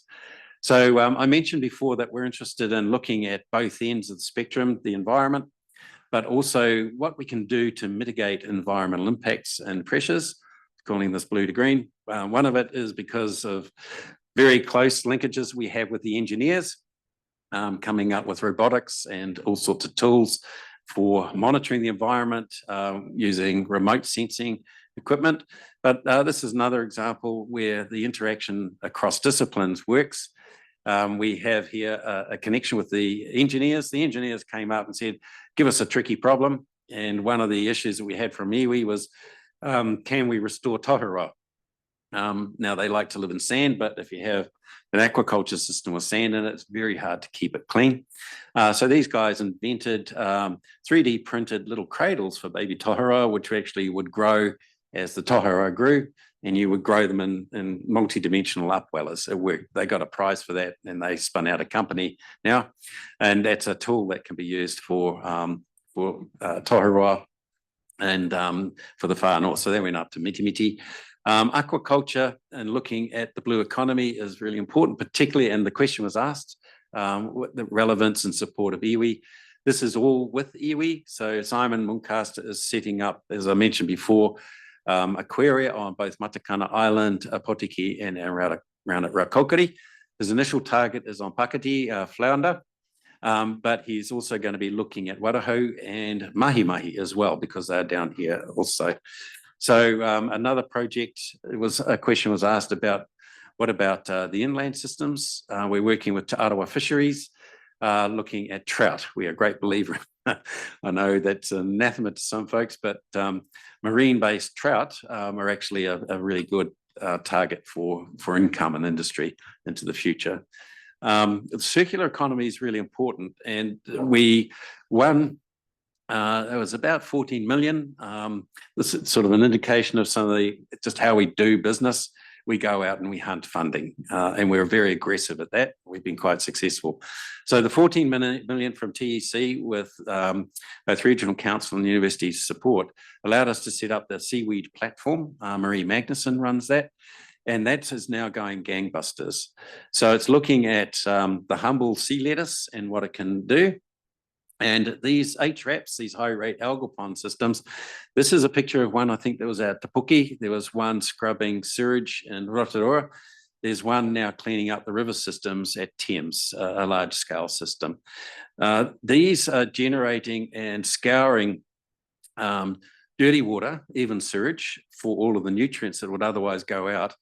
But they're also scouring some of the PFASs, the persistent pharmaceuticals and other compounds in sewage, and taking them out of the system as well. Indy Novak, I'll mention just one student, although as you've seen, we've got hundreds. But just as an example, Indy has whakapapas through to Te Whana Apanui. She came from Te Kaha. She did her PhD on this system here and has now been employed with Ministry for Primary Industries as a ministerial advisor for water quality. That's how quickly this happened. But she has managed to identify that these systems can take out most of the nutrients, particularly phosphorus and nitrogen, as well as these PFASs out of the system. And the material that is generated, you can see it self-harvesting in the bins there, is applicable on land because it enhances the natural immunity of agricultural crops. So it's worth money. So it doesn't hold those PFASs in it. It breaks them down. Breaks them down. Yeah. So it's kind of a clean byproduct. Yeah. Yep. Wow. They take up metals as well. Depending on the metal content, you probably wouldn't reallocate it to land, but at least it scrubs it out of the system so it doesn't go. So yeah, we're at the point now where a system like this, a bit bigger, will be out at Raukokore. The Thames folks, actually with Waikato Regional Council and the TCDC, are interested in having a system out there too, because they can be scaled. And do you take it off the beaches and plop it into No, there, no, or no, you grow it? They have bred a particular cultivar of sea lettuce that grows very fast, and they just send the spores, which are minute, into those tubs. And within a month, you'll get biomass like that. So they're in creating an industry around things like sea lettuce and other seaweeds. There's a bioextraction plant that needs to be produced. So Agrasea are commissioning their very first bioextraction plant at scale in November, I think it is. So this is the bit herald of a brand new blue economic bioindustry that will create wealth. It'll certainly create jobs. And given that we're producing now tons, literally, of this material, that downstream processing is really the next step. So yeah, you would, and when you have that sort of processing available, when you do get the algal blooms that we know we have in Tauranga Moana on the beaches and things, you then have an ability to actually harness that and, taking it up, as they do with graders or scourers, you've then got a facility to actually get the nutrients out of that and process it properly. Otherwise, it tends to go to compost or into the tip, but it then makes it valuable. So we're adding in a piece of the puzzle, and the vision that we have is that this will be the region for bioindustry based not only on freshwater and agriculture, but on the marine estate as well. So that's what all of this is about, the circular economy, cleaning wastewater, but making money out of it at the same time. And, it'll lead to biofuels and biogases as well. But given the region's prowess in agriculture on land, we've focused first in agricultural amenities. And you'll see a couple of those. This is the first. And this is where, how am I going for time? I know we're almost done, by the way. Yeah, just Speed up. yeah. Right. This is, Because yeah. I know there'll be questions as well. This is the connection between what I introduced at the beginning at the pharmaceutical side of things. So we've got access to the world's best pharmaceutical database from marine organisms. I've been part of that since my PhD. And when the two things that happened when I first arrived in 2011, one was Zarina and the other one was PSA. And being Pseudomonas, I knew we had compounds from seaweeds that would treat the human Pseudomonas condition. Relatively simple thing to just map that across. Went to Zespri, said, "Are you interested in potential treatment for your Pseudomonas, PSAV?" They thought it was a bit wild, but they said, "Yeah, we'll give it a go." And one thing to another, long story short, is we've come up with some compounds from seaweeds that will treat PSA. Zespri are now modifying those. They turn out to be really simple. They can just make them, but they're also now looking at its application for other fungal diseases and other diseases for crops. And there's a whole playlist of other things. So that was really useful. That was all funded by Zespri, funded 3 PhDs and 2 master students. This is kind of our modus operandi. And it's now leading to really an advance of work that we're doing in the agricultural space. Novel agrochemicals from the sea that don't leave a legacy in the soil and don't create resistance. So we do quite a lot of work on restoration. You'll be aware of the work that we've done in partnership with the Regional Council of Maketu. That work continues. We've taken students all the way through there, and we have our capstone programs which continue the monitoring. Kia Mai Alice, she's supported by the port company. Look at Pepakura, baby crayfish. This port, like Gisborne, is a hotspot in the country for settlement of crays out of the plankton. And the thinking is if they can be grown up to slightly bigger, less vulnerable to being eaten by other things, then they might be able to be restored back into the environment. So Kia Mai has demonstrated that. She's proven it, and working with MPI on the repatriation of Kura back into the program. But those are all her sampling sites. Of course, you'll be aware of Kura Burke's work, and Megan Renapia is now the Bay of Plenty Regional Council Research Fellow working in the marine space. She's on board now. She's currently teaching, but she will continue her work on coastal restoration, Ahiwa Harbour and this harbour as well. And then there's new developments that we've been invited to participate in. You may be aware of some of these. This is BCD. They want to develop some of the area in around Turret Road, but at the same time, they want to restore the connectivity between the harbour. So once again, seeking the Mataranga in that region. from Mana Whenua. We understand what it should look like, and so there's interest in them funding. They've already funded a student who'll be engaged probably early next year to look at restoration work in these margins of some of the estuaries. That's kind of what all of that's about. And it connects up, of course, with the pods that the City Council have put in place. We have a PhD student who's enrolled right now, just starting to do this work. And that in turn is connected with restoring some of the areas with these unique sponge communities inside the harbour. These are indicators of a pretty healthy harbour system if you have organisms like this.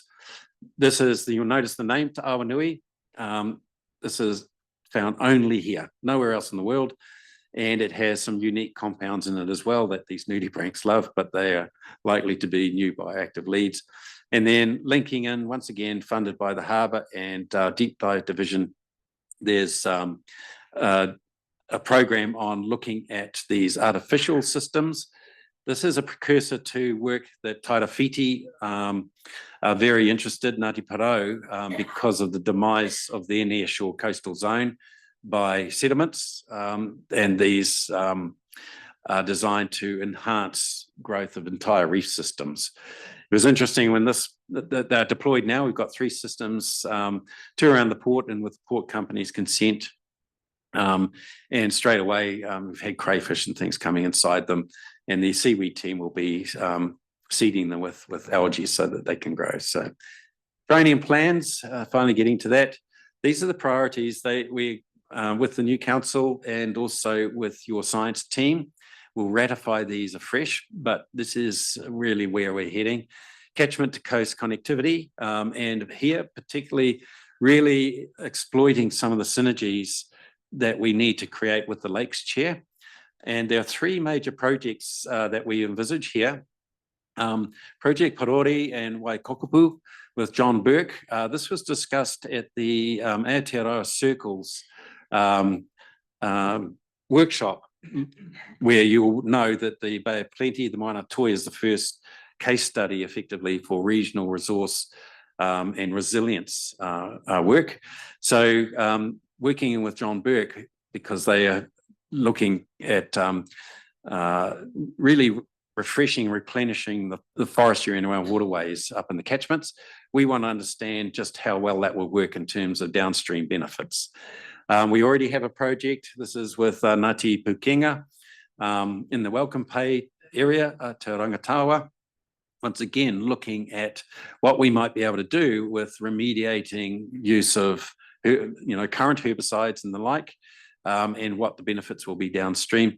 And then we have a similar program with Mana Whenua at the Rakokiri River, this time linking in with forestry companies to see what we can do. So these are living case studies where we want to have shifting management on land to see the ramifications, ideally beneficial ones, coming out.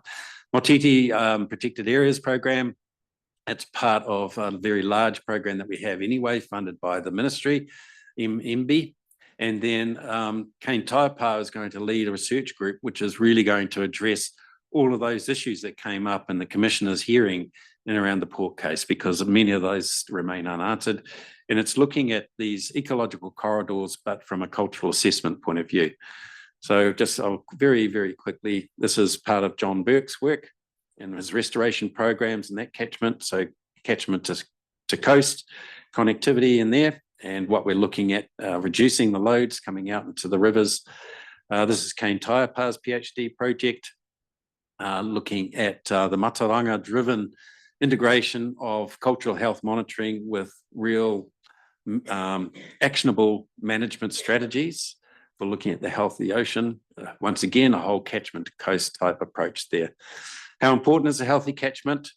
It's enormously important. So we've found 40%, this is from some of the work we're doing currently, of the carbon contribution, which goes up through the food chain into fisheries, comes from well-managed catchments. The opposite is the case if it's not well-managed and it's got mud killing off that nearshore coastline.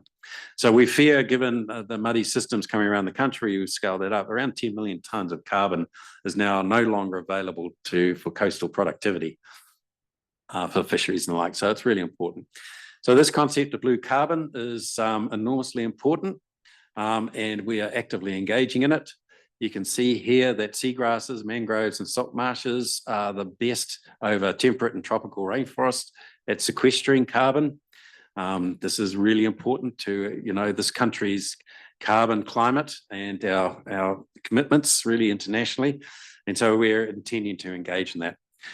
I won't get this to work just yet because it's not working properly even in my trial run, but all those black dots are representing kelp-borne carbon that comes off and feeds the broader ecosystem, particularly some of the more offshore fisheries. This is from the east coast of the Bay of Plenty. It's enormously important in terms of the transition between productivity in shore and then what goes out to the broader ocean and productivity there. So just to give you an indication of, this is the most recent funding. We've had grants of this nature throughout our entire existence. So seaweed polysaccharides has been 11 million over 5 years. Marie's leading that program. I lead the program on looking at sustainable futures of coastal reef ecosystems. What are the manageable stresses? That's 8.8 million over 5 years. And then Kura has a program of which a significant component is in the Maianatoi, 13 million over 5 years. So these are the types of projects that we go out. I'm mindful that MB is shifting. It's going to be harder than ever to get that sort of funding. This is the Coastal Futures program. And this is the team. Once again, evidence of our collegiate nature. So we're the leaders. We have University of Canterbury, University of Otago, really, really famous people there. NIWA as well, now Earth Sciences. And then massive support once again from the Regional Council to underpin it all. You can see Josie and Rob up there. And this is just a cartoon of the technologies we use.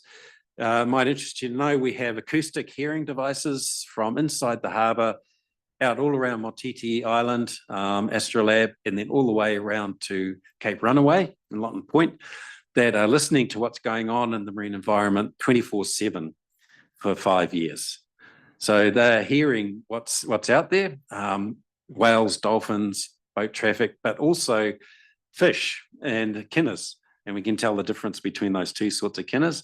So we're able to quantify what's out there by just listening to them. The dawn chorus of fishes feeding and things like that. Might interesting to know there was one whale noise that hasn't been identified. So there's a new species. It's not on any of the world's registered for acoustics. And we have eDNA, stable isotope counts, all sorts of robotic surveillance. And these are the main stresses for that, which we've talked about. They have to wrap it up. Yep, I think there. I'm just about there. So yeah, looking at these apex predator connections as well. It's the blue carbon cycle, and then the new age algal products, just to give you an indication of the potential wealth that could be maintained or sequestered from that. So we got in another package of MB, 1 million over 3 years for looking at glyphosate replacements, and that's based on the Zespri thing, and we've got a treatment for myrtle rust as well. So we're looking at the Phytophthora. So, and then the biomedicines, we're part of a program continuing there. Now, just winding up, Intercoast, you're probably aware how useful that was. We graduated 55 PhDs during the Intercoast years, got €7 million for that. We're now, with those partners, broadening it to include colleagues from France, looking at EU Horizon funding in the blue carbon space. And the New Zealand, or our component, we're looking at about 20 to 30 million over 10 years. From that, we mentioned White Island. This is a jewel in the crown internationally. It's one of the very few places on the planet that you can look at climate change research in real time. So all those bubbles come from a place called Champagne Bay on the eastern side of the island. And that's CO2 seeps, and you can work on ocean acidification in real time. So those are the partners that we have, and we're looking at suggesting that ideally with your support for Smithsonian Institute marine geo significance. There's nothing in the Southern Hemisphere for a marine geo site, and that would then provide a portal for international agencies to come and work there. Good. Thank you. Sorry it was so long, but Yeah. Well, thank you so much, Chris. I think you've successfully blown all of our brains. But yeah, a lot of incredible work going on there. Wow. I think be nice to sort of go over that again. And the great thing is that this session is recorded, so we can rewatch these and sort of pick up, because I know you rushed through it really fast. So we run a bit over time, so I think we'll just have 2 questions. So Councillor Crosby. Yeah, thank you for Chris. I'm exhausted. I just watched it. Just on a personal note, when we visited Ansan and the Institute of Ocean Research and Technology, do you still have a connection there and use their satellite technology? We do indeed. Yep. All of those trips that you hosted, including Yantai, we've maintained those relationships. We are hosting the Australia-New Zealand Marine Biotechnology Conference next year. That will include the Asia Pacific folks, and our Ansan and Yantai colleagues will be coming to that. We've won also the right to host the International Temperate Reefs Conference in 2028. Yeah, so that'll be about 500 or 600 people. Councillor Shirley, lucky last. That's fantastic. Thank you. My question is, the potential for sewage treatment. What you told us there was very exciting, but just local government generally, the costs of long reticulations and the way that the traditional way we go about treatment. My question, I guess, is how much of this is still at the sort of early pilot stage, and how far are we from actually scale application? I think only 2 to 3 years for scale. So, and does local government know this? I mean, do the consultants know this? Do the engineers know this? How do we make it happen? Actually, no, I lie there. So the Te Puke plant, I think, is going to be, they're now scaling up to meet future need. And to my knowledge, they're going to have a larger scale HRAP system in there. So the one you saw there was their pilot, worked very well. The Firth of Thames, Thames District and Council, Coromandel, as well as Waikato Regional Council, are very interested in scaling up there. I've got meetings at their behest over the next few weeks. They've got a small plant about the size of the one you saw there at Thames right now at Kopu, and they want to see if they can scale that up. Interestingly, they're looking at that as being a facility once again for education and opportunity, so that not only is it doing the good work, particularly for some of the rivers that are coming out of the Thames Valley there, which have enormously high loads of nitrogen and phosphorus, but looking at expanding that, kind of following the model that we've been talking about all morning here, as an additional education opportunity, so that schools can come along and actually have a look at how remediation really works for real. So we're ready to scale up now. It's enormously scalable. In Australia, for instance, where a lot of this came from, the concept of this came from a colleague of mine, Rocky Denise. He's from Rotorua. He's now running the algal program for the whole of Australia. He and I were colleagues when we were in Townsville together. He designed the scrubbing plants for prawn and barramundi farms along the Queensland coast. There was a moratorium on aquaculture because the Great Barrier Reef Marine Park Authority wouldn't allow any discharges from aquaculture. He came up to them with an idea of having sea lettuce scrubbing water quality from these farms. It worked so well, they made money out of the sea lettuce, and the moratorium was lifted. And at that stage, those prawn and barramundi, particularly the prawn farmers, were the only ones in Australia who managed to survive. They're now doing exceedingly well because the Asian markets have collapsed somewhat with disease. So zero discharge systems. And initially that was all funded by a company called MBD Energy, and they wanted biofuels. But they found that some of the agricultural amenities were much more valuable than biofuels at today's rates. So that's where all of that's going. So they're making money out of cleaning prawn and barramundi farm water. But their HRAP systems are hundreds of meters long. They're huge things. Run simply with a little paddle wheel, which can run off either wind or solar energy. So it's a very efficient system. What we would like to do is have a demonstration plant down at Chapel Street. They've got a little bit of land there that I've spotted. So I talked to the TCC about that about a year ago, and they do have an interest. But yeah, the scaling question is a very good one. But that's why we're having these satellite areas. If I can just add quickly, Councillor Shirley, there is a mental blockage in engineering to go to that step. That's the problem. Quayside also was involved Yes. as well, Yes. and went a long way actually at the Te Puke plant. It does work, but it's that mindset, I think, of traditional wastewater engineers to say, we've done it this way for 50 years. It kind of works. That's the problem. No, you're right. Yeah. Yep. Great. Well, thank you so much, Chris, and thanks, Kathy. Great to have you here. And yeah, we'll wrap up there. Councillors will take 15 minutes break for morning tea, and then we're back into it. So you're welcome to join us for morning tea if you've got time.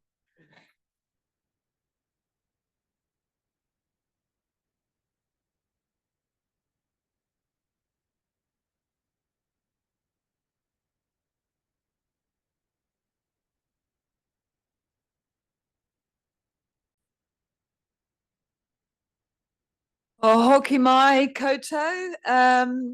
Welcome back, everyone. So we're now on to our third presentation, and we've got Hannah Windle and Claire Thorne on Zoom, live and direct from Hamilton City Council, and we're going to hear about the UNISAR form and function paper.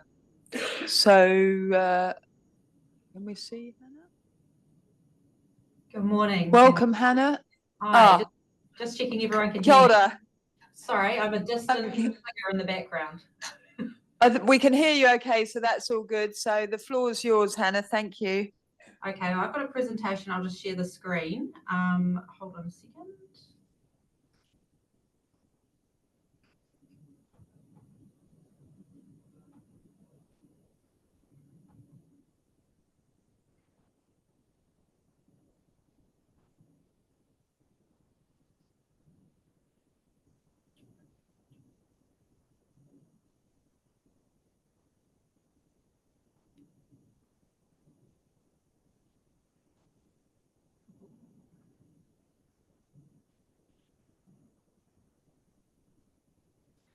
Okay, first of all, good morning. Thank you very much for having me attend. A little bit of context, my name's Hannah Windle, and I work for the Hamilton City Council, currently as the Unit Director of Strategic Planning and Advocacy. More importantly, in today's context, we have also been the Secretariat for the UNISA partnership, the Upper North Island Strategic Alliance, for the past 3 years. So the paper that you will have received as part of your agenda, and the presentation that I'm going to run through today is what was presented to UNISA last month as part of their mayors and chairs meeting.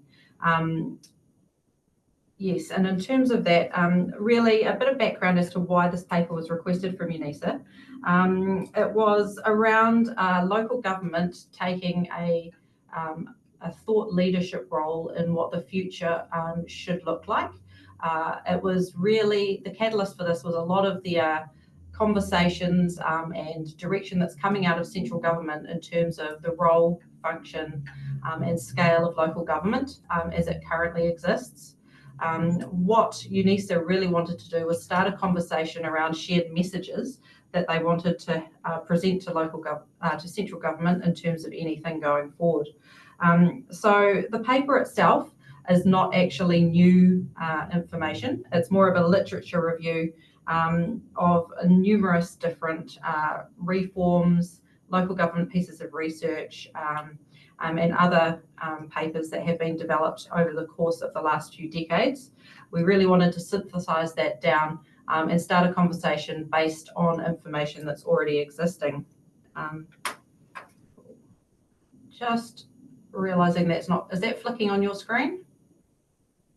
No, it's still got the down the toolbar, you know, the other slides. Yeah, It's not on slideshow mode. Yeah, I'm just trying that. Jenny can operate it from this end. Yeah, that would be fantastic if it's okay. So you just need to unshare yours. Yeah. Apologies for my technology challenge. No worries. Cool. Okay, so if we could go to the slide that starts with paper objectives. So really, there were 5 key points that we looked to examine as part of this paper. It was looking at the historical reforms and their impact, looking at that 1989 reform of local government, and then the Royal Commission on Auckland governance and any lessons that came out of that.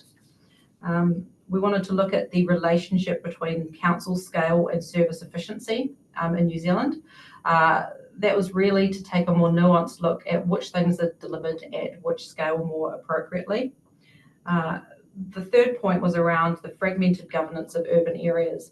Now, this is really relevant in terms of the Hamilton context and the wider sub-region. When you look at all of the fast-track areas that have been identified on the periphery of the city and the discussions that we in particular have around the future governance models that might be needed in terms of city expansion and multiple district and the city councils having jurisdiction over those areas. We wanted to look at the funding mechanisms and pressures that local government as a whole is subject to. And we wanted to look to see if there is any research around the optimal service delivery models and the structures there as well. Next slide. What you'll see in the paper, there's been a number of conclusions deduced from the research. UNISA was quite supportive of these conclusions being reflective of what has already been researched. What they did allude to was that these are relatively politically agnostic at the moment in terms of they provide a good rationale for future thinking, but they may not be currently worded in a way that provides clarity to central government on what the next steps should be and what their direction from UNISA should be as well.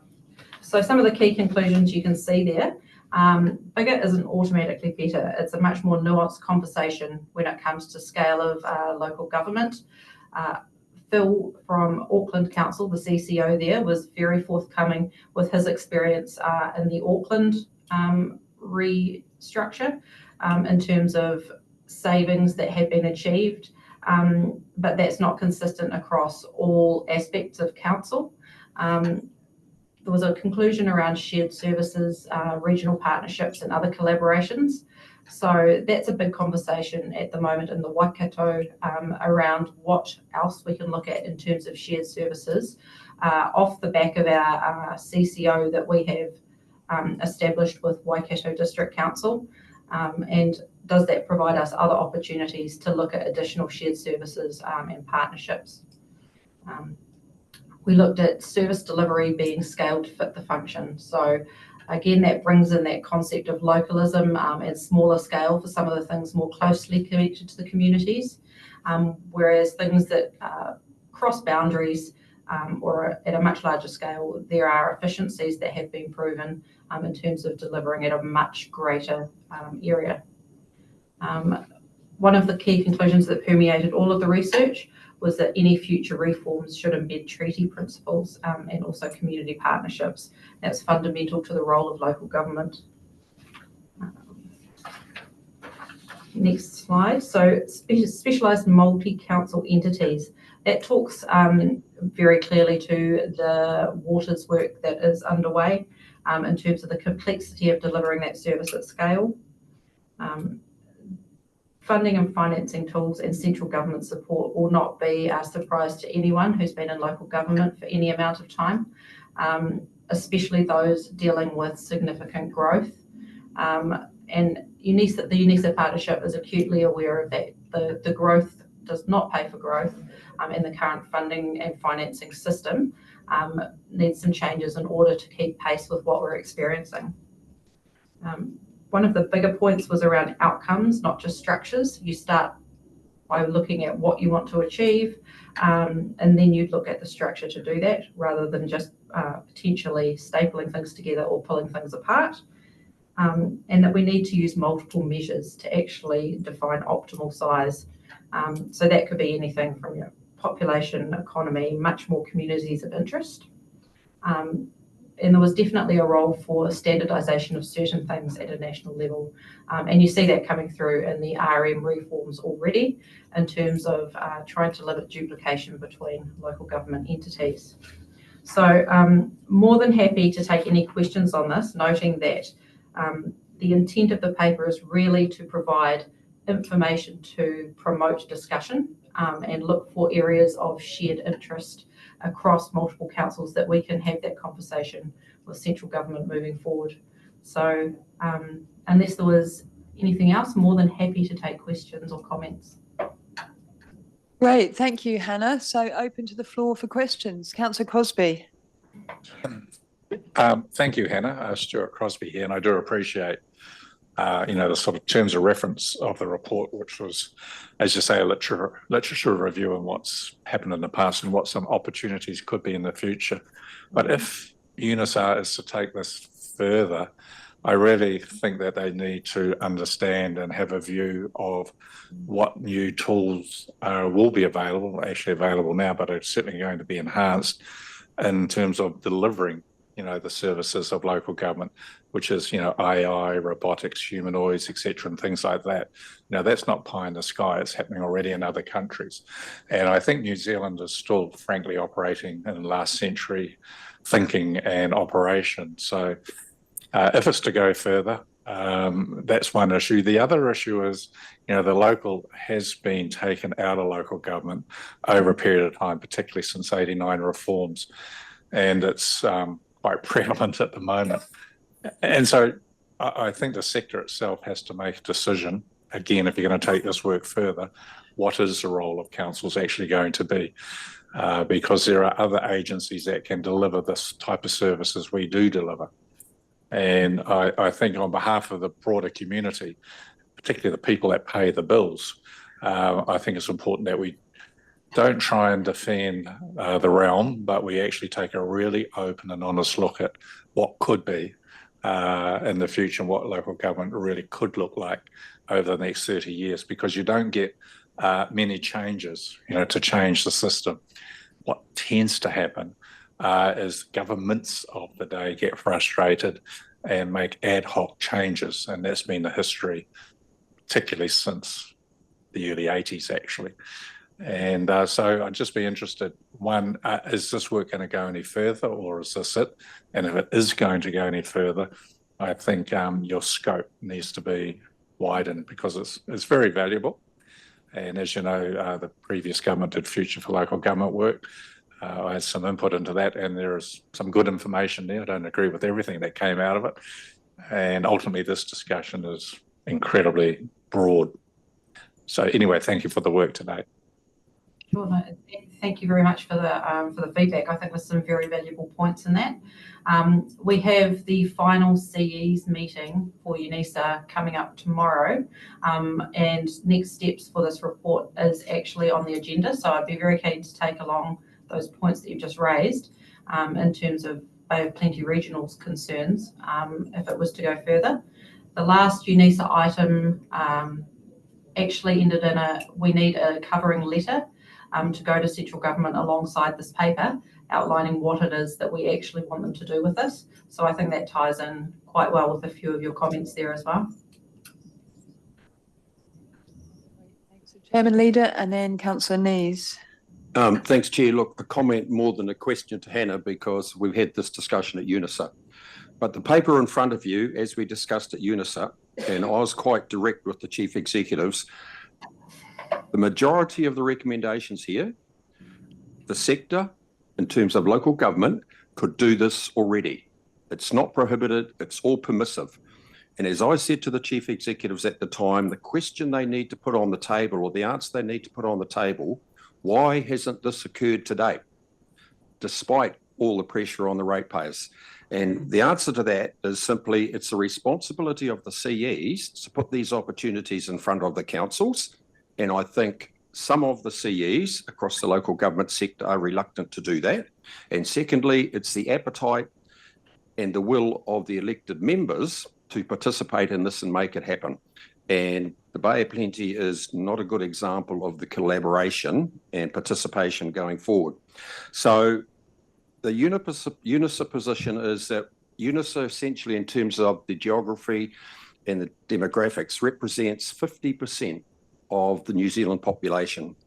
And Hannah, correct me if I'm wrong, but the elected members at UNISA essentially said to the CEs, we want you to pick this up, start a conversation with the government of the day in terms of what are the opportunities and how do we move forward from here to capture the value.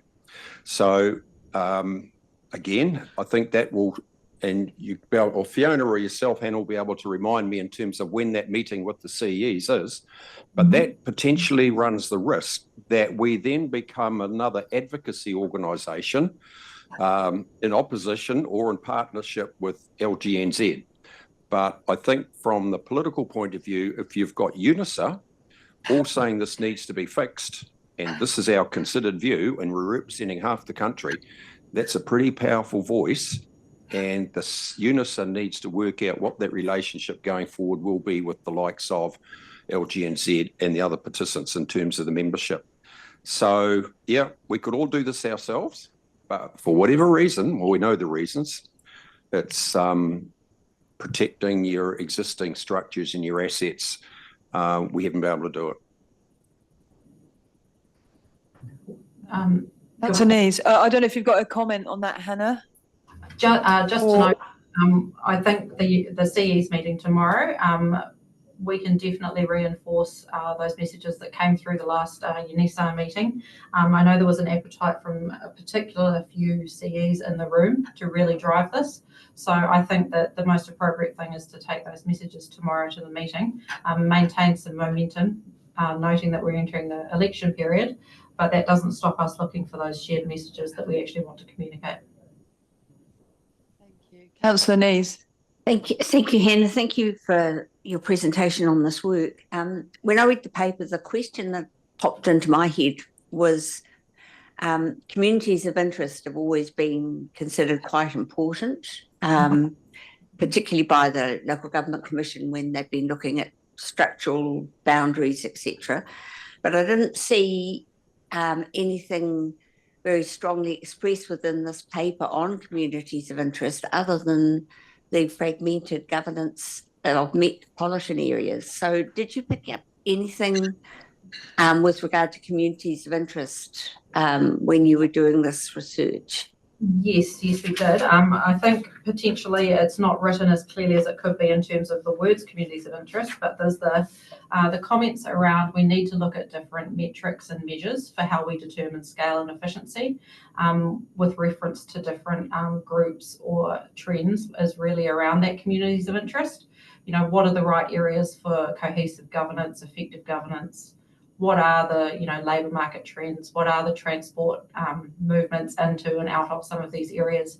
So, yeah, I take your comment on board. We can definitely beef that up a little bit as well because, yes, communities of interest, very, very key factor rather than just size and scale.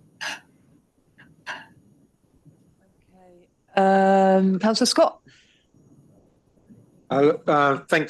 Thanks for your presentation there, Hannah. One of the questions I have is whether we are identifying fragmentation as a strength or a weakness. And that can be either. As a weakness, it's because people are pulling in different directions. As a strength, it's because people are pulling in different directions. And what I mean by that is if there was an entity where there was one chief executive with a dozen KPIs, what number of those KPIs would reflect, for instance, the current KPIs that we have for our chief executive here? If most of the population in an area is urban, then you'd expect a lot of those KPIs to be urban focused, and that would be at the detriment of some of the stuff that we do as a regional council. So by having that fragmentation, it's actually a strength to make sure that certain things get reflected. Obviously, if we're pulling in different directions and getting in the way of each other, that becomes a problem. The conversations we're going through at the moment remind, I was on the district health board when there were still district health boards, and Heather Simpson came through and said, do you know that all the problems that I've been given in my terms of reference you can do at the moment. And when I listen to Chair Leader, I think, you know, I'm just living in a parallel universe again, and I've become 15 years younger. So we're having the same conversations, and my fear is that we end up with the same solution, which is that going back to the DHBs were established because different parts of the country had different needs. The problem that Heather Simpson was asked to solve was, you wouldn't believe this, but there's postcode health. Different parts of the country are getting different services. So whatever the structure we end up with, it's got to actually solve the problems that we think we've got, and it'll always be perfectly designed to solve the problems that it sets out to solve, but will create totally new ones. So I suppose my message for your meeting is what can be done so it doesn't depend on the elected members being very parochial about what they're adding, and actually delegitimising some quite small localities and becoming less local for the people, for those communities. Cool, thank you. I think you touched on very well the localism versus the efficiency, which is very woven through most of the report in terms of there are appropriate levels that you do not want to lose, that close community connection, the differences of certain areas, whilst you examine things that might be more appropriately delivered at a larger scale. So yeah, happy to take those messages on board to the meeting as well.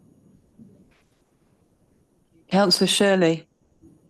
Thank you, Chair. Thanks, Hannah. I endorse the comments from my colleagues in terms of, all of that could have been done and why hasn't it been done, and to put it up as a paper now when sort of government signalled some major change. The immediate question is, well, why didn't you do it earlier? It's a bit after the horse has bolted in many respects. But the point I'd like to refer to is your number 5 on your first slide, where you said future reform should embed treaty principles and community partnerships. Mm-hmm. In fact, your background paper does not say that. It says future reform should embed treaty principles and community partnerships. And I'm sure everyone's aware that we've got a constitutional impasse in this country, and the current government signalled quite clearly that it's going to remove reference to treaty principles from 28 pieces of legislation, including the Local Government Act, RMA and its derivatives, and a whole lot of others. That statement in there is very provocative, and I don't think will be helpful to you in the current situation. And I guess my question is, why did you put it there? What is your thinking? And what are these principles that you're going to embed? Because the country doesn't know. This is part of our constitutional impasse. We had one bill to Parliament with an incredible reaction and biggest hoi ever on that very point, but we still don't know what these principles are. So to sort of say you're going to embed something when the country's still trying to work out what these principles might be, really just aggravates the situation rather than helps. Well, thank you for the comments. I will point out that the conclusion that point came from as a result of the research that was looked at. So not necessarily something that I've deduced myself from that. I take on board your point around the potential provocative nature given the current government settings. So let's take that back to the CEs in terms of potential wording and comfort levels with progressing. I think all of those need to be, all of those points in the conclusions need to be supported by the UNISA partners if they're going to be taken forward. So we can definitely take those comments and that viewpoint back into the CE's meeting to let them know that that has been raised. Other point, you have to be very mindful that, the sort of the two versions of the treaty, if you like, but those advocating the Te Tiriti version, it actually comes with separate sovereignty. And you've got to think that through pretty hard. Where does that take you in terms of local government? And I don't know whether your research has sort of gone down that path, but we've gone past co-governance, we're into challenge to sovereignty. So, you know, local government cannot hide or pretend that that isn't on the table. It is, and you're going to have to confront it. Councillor MacDonald. Kia ora. I just want to make a note here that I have a contrary view to Councillor Shirley. And to have that noted, if you're going to submit that to UNISA, I totally support the inclusion of that. I also take on board the comment about the of localism, and to bear in mind the role of mana whenua with local government and the importance to have that clause in there and local government supporting that, irrespective of what the Crown is attempting to put through in new legislation. That legislation has not occurred at this point in time. So I totally support that. That remains as part of what you are putting up to UNISA. Any other questions? Great, thank you so much for your time, Hannah. Yeah, Yes, see what that's happens great. from here. So thank you very much. Thanks a lot. Ka kite. Bye. Right, so that's the end of all of our presentations this morning, and we'll move swiftly on to the operating environment. So welcome Stephen, Karen, Manini, Davina. Koto chairs and councillors, we will take this report as read and open it up to questions. I will note there is about 5 parts to this operating environment paper, and of course the operating environment seeks to provide an overview of the changes occurring between committee meetings, and in this committee meeting we've got a number of resolutions that I'll draw your attention to. The first was seeking feedback on the UNISA paper, which you've just done, and thank you, Hannah, for presentation. So that was really the first part of this paper, seeking your feedback, and we've had some good feedback on that. Thank you. The next part was just noting in the receipt of the Te Uru Kahika position statement. So this has come to council before informally, and we have it formally on your agenda as attachment 2. The other parts to this agenda look to seek to confirm your direction at previous council, at the previous Strategy and Policy Committee and at the previous Strategy and Policy Committee workshop. We talked about the planned stop direction from central government and the implications on our work and what we would pivot to focus on in our freshwater and geothermal work in particular.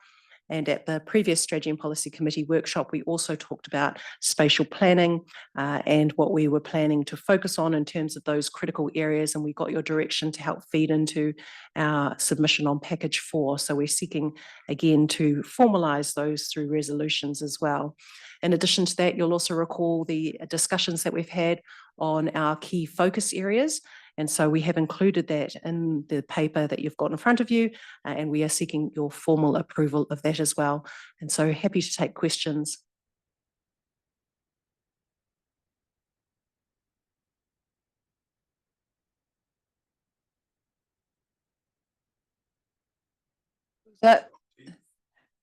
Okay, so Chairman Leader has moved. Councillor Thurston, did you say you were seconding that? In noting its context. Okay. All those in favour say aye. Against, carried. Well, that was the easiest. Nees might have had a point. Did you have a question, Councillor Nees? It was just a comment actually, with regard to the bubble diagram. Yes. Yeah. I was having a look at that and I'm thinking we're dealing with 3 different sort of things within that bubble diagram. We've got the political instability, climate change and technological changes, that influences that we've got to take into account in our work. Value for money and relationships, which are now and influence, which are now bubbles, are how we have to deliver. And the others are the major bits of work that we've got to deliver on. And I just wonder if we're confusing it by adding value for money and relationships and influence as bubbles. It's sort of like there's 3 different things we're dealing with here. So I don't know how, Yeah, how so else it could yeah, be. so like the environment is the climate change political, so that's kind of environment, and then the how is the two bubbles you've said, and then the what Yeah. is those other bubbles. So maybe it So I'm just wondering if there's another way of showing The how. so that value for money is it's not a bit of work that we're doing. It's actually How the we do way it. we're going to be doing it. And the same for relationships and influence. That's how we get things done. So just my comment. I haven't got an answer. At least we've got something on the page here.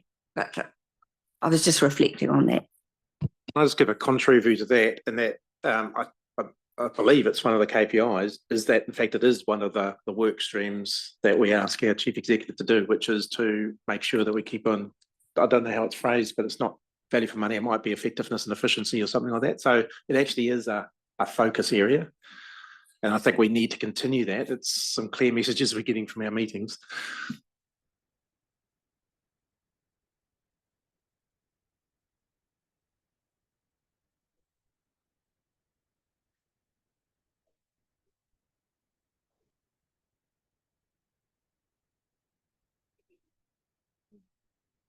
So through the chair, happy to change the colours, noting I can colour half the value for money, noting that it is half, a stream of work which we have dedicated focus on, as well as noting that it's a how we deliver as well, if that would help. You certainly can. let's look at the palette. Yeah. Okay, great. So everyone happy with that slight modification or mod? Yep. I just had a question with the infringement regulations amendment. The separating the existing land use infringement offence into two different offences with different fees. What's the actual difference by doing that? What does that actually look like? Oh, through the chair, I was going to defer to Ruben to see if we had anything further. Actually, I think perhaps could we take that? Can we Yep, take that sure. away and come back? And I'll circulate an email to respond to that in terms of the specific differences between the split there. Awesome. Oh, any other questions? Yeah. One more for me. On page 14, we're talking about the RMA changes. And where it says permitted activities are allowed where water quality will improve over time, who makes that decision, whether it'll be permitted or not? Because if it has to come to us, it's...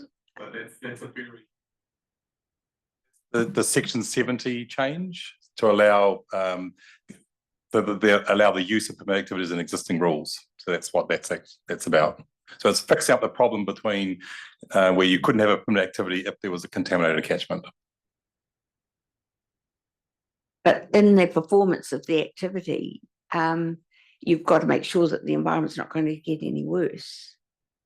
And I presume it's the person that owns the land is going to be making a decision whether or not he can go ahead because he believes long-term it's going to improve the water. The way it's been structured is, with the new amendment, is that you are allowed a permitted activity in a contaminated catchment if the whole set of rules in the plan improve that catchment over 10 years. So that was previously we were saying if it's contaminated, you are not allowed to have a permitted activity. And that was a judicial review which gave every regional council a problem. So it's solving that one. Yep. To Shirley. Thanks, Chair. On that point, can I seek clarification? I understood the section 70 amendment followed the court decision relating to non-point source discharges, which would have made hundreds more resource consents required for non-point source discharges, particularly in farming situations. But the comment here is that allowing more permitted activity where there is an abundant resource is much broader than that. And I'm wondering where the bounds of that are. Essentially, the amendment is just dealing with the status quo. It is current plans. That's because there's now a plan stop anyway. So it was designed to prevent more judicial challenges of existing plans. So ECAN is got a slight problem. The law didn't quite pick up the ECAN situation, But for any other, like say ourselves, it meant we couldn't be challenged in court on the basis that we had the situation. So it doesn't alter the plan building. That comes next time. Any other questions? No, great. All right, so it's been moved and carried, so we're on to the chairperson's report. Namita. Tēnā koutou again, we're on page 36 of your agendas, and this is the chairperson's report. I'll take the report as read, but note there are a number of key highlights. So this is the standard report we bring to the committees at the end of the triennial to reflect on all the activities and all of the direction that you've given to us over the past 3 and a bit years. So I did just want to highlight a few areas in particular. So in terms of pest management, you'll all recall the changes to the pest management plan, and some of the decisions in relation to the changes to the pest management plan came through this committee. You'll also all recall the work on to improve air quality across the region, and in particular in the Mount through Plan Change 13. That came to this committee for direction many times, and it's great to see that that's progressed. In terms of natural resources, you'll recall you approved and provided direction on the Rotorua Geothermal System Management Plan, which has now been adopted and is being implemented. In addition to that, we also brought a draft Tauranga System Management Plan, which is still going through its process. A key part of this committee has been providing advice on fresh water over many years, and so that work has continued through this period as well. In addition to changes to aquaculture in relation to the coastal area, you've also provided advice on prioritisation for the organisation and endorsed the prioritising and decision-making model. In addition to that, in terms of climate change, you'll recall you revised and approved the Climate Change Action Plan in 2024. Adding on to that, but wait, there's more. There was a dangerous, earthquake-prone and flood-prone dams policy, which you've reviewed as a committee. In addition to that, you also looked at the community funding, and you looked at making that much more efficient and effective by collating all of the funds and looking at them in one time, you'll recall. You've provided direction on that through this committee. In terms of urban development, you gave direction in relation to the Regional Policy Statement Change 6, which looked at removing fixed areas for urban development from our regional policy statement to make it more enabling. We also had some work on highly productive land, which we progressed as part of proposed change 8, which was on hold. In terms of urban planning as well, of course, you'll recall you approved the Eastern Bay Spatial Plan, and from an economic perspective, you adopted the Eastern Bay Spatial Plan Economic Development Strategy. And just a few more highlights. One was the Regional Waste Strategy, which is in progress, which you've approved us progressing as part of the Central North Island Collective. And of course, we have been progressing our freshwater program too. And on pages 41 and 42, you'll see the whole list of presenters that presented to this committee over the years, as well as a list of submissions that were linked to this committee too. And so that's a key summary of all of the work that has been done by this committee over the 3 years. And as part of attachment 1, that includes all of the decisions that's been made by this committee. So it is quite substantial. I'm happy to take questions. As a champion for the committee, how do you feel it works? Through the chair, we've had some fantastic feedback from this committee in relation to how we can look to improve. So clearly from the agenda, you can see how much it's achieved with its current operation, but certainly I'm aware that we've had the feedback in terms of looking at the strategic component of the committee and how the councillors can have more focus on providing advice in relation to high-level strategy. So I've taken that on board, and we'll be looking to feed that in into the next council committee in terms of the makeup of its committee structures. But overall, I think that the testament is in the paper itself and all the decisions that have been provided. Thanks. The amount of staff time involved that is tremendous. Any other questions? Oh, thank you. So moved by councillor Nees. Do I have a seconder? Oh. Councillor MacDonald. All those in favour say aye. Against carried.